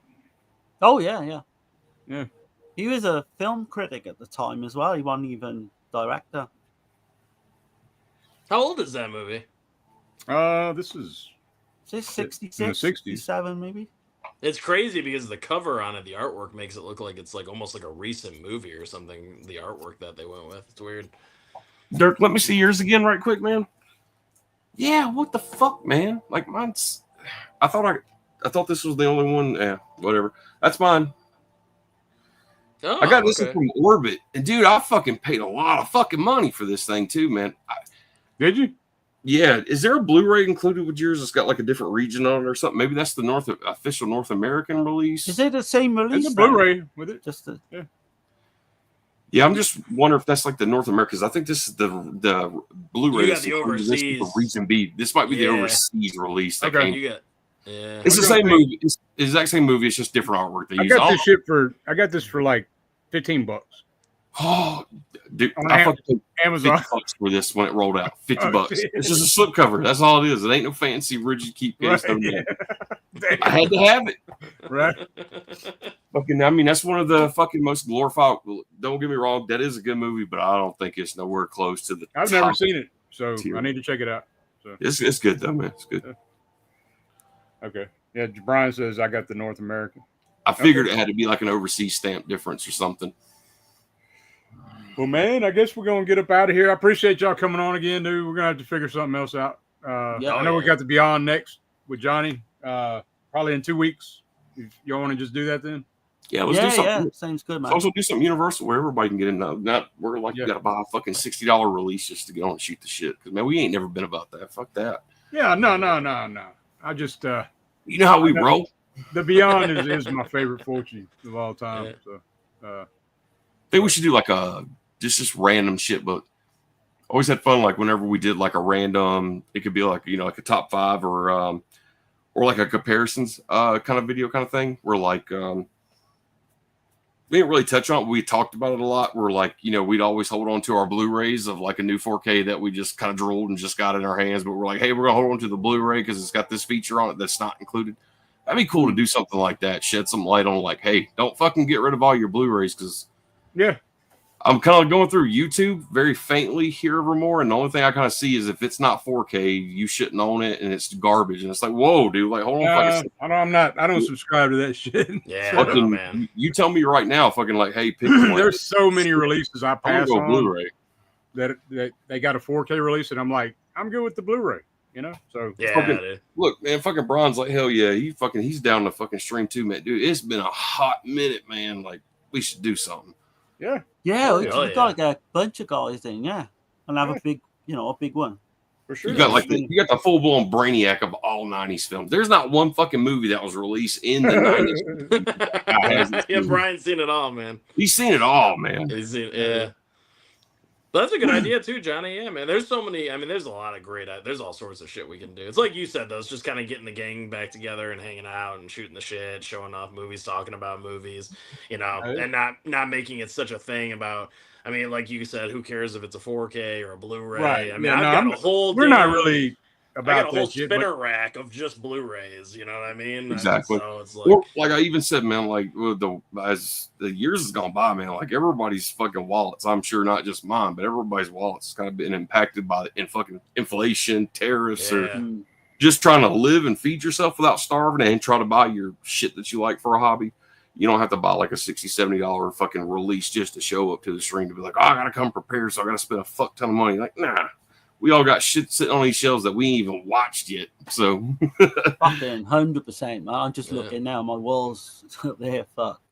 But I buy it. Like I keep even DVDs if they got like a different extra or different commentary. Right. I even keep all that shit. Yeah. It's a sickness, man. I do try to free up space though. So if I absolutely, you know what I'm saying, I'm not holding on to everything. Like I've gotten rid of a lot of shit. I really have. It's nice when you get like something like this, the definitive box set. Right. I mean, you don't have to get nothing else. Yeah. It just depends on what the film is, I guess. At the end of the day, so yeah. When I first bought this house and moved into it, I made that decision. This is where I knew where shit was going to change a little bit for me. Of course, man, like it's great to have a big ass room that I can fill a bunch of shit in. But I actually did take all my DVDs instead of trying to clutter them all in one room on different shelves and shit. I literally took my DVDs that, of course, that I already have either a Blu-ray or 4K of or whatever, including my anchor bays. They went right up in the attic. Now they're all up there where I can get to them and all that shit. But like I said, it's time to separate out of some of the shit. But I'm not one of those people that's gonna be like, well, if it ain't 4K, fucking, you just wasted your money because 4K is so superior and da da da. I think we've all bought a fucking 4K disc where we're like, dude, this kind of looks like the Blu-ray I had. I mean, I still have some DVDs, so it's whatever. Oh yeah, me too. Yeah. We're fucking cinephiles, man. We're junkies, brother. Fucking whatever format it is. I'm holding on to a shelf over there of VHSs, man. I got all the Faces of Death on Blu-ray. Still holding my Faces of Death fucking VHSs over there. I'm like, it was great when I was 12 years old. Yeah, right. That's a great one to probably watch on VHS too, because it makes. Oh, it's horrible, man. You have to turn your fucking volume on your TV all the way up. Oh, damn! It's one of those. It's Gorgon Video who originally did the VHS releases of those, man. And I think they spent like 28 cents on their VHS copies whenever they went through production. It's great to hold on to because it's a time relic, man. It's like sentimental shit, you know? Yeah. Right. I'm sorry, I'm just rambling. You're trying to leave. Are you good, man? I'm just going to tell everybody we're getting the hell up out of here. Y'all have a great week. Yeah, man, this is great, dude. The Hitcher. Check it out. Yeah. Whatever you believe. You know, I'm counting that shit down, man. Beavis and Butthead's now going to Comedy Central now of all places. So okay. It's gonna happen. Yeah. It's official. And whenever you watch The Hitcher, whatever you believe is, that's what it is, man. That's the truth. So our main character, he's definitely in hell, and he's a full-blown gay. Cover both angles of these two. That's a good way to end. All right. We're out of here, y'all. See ya. Lights are fading, everything distorts. Strung out time blurs, cut like a report. Mind flashing fast in reels of abstract. This is our escape. There's no turning back.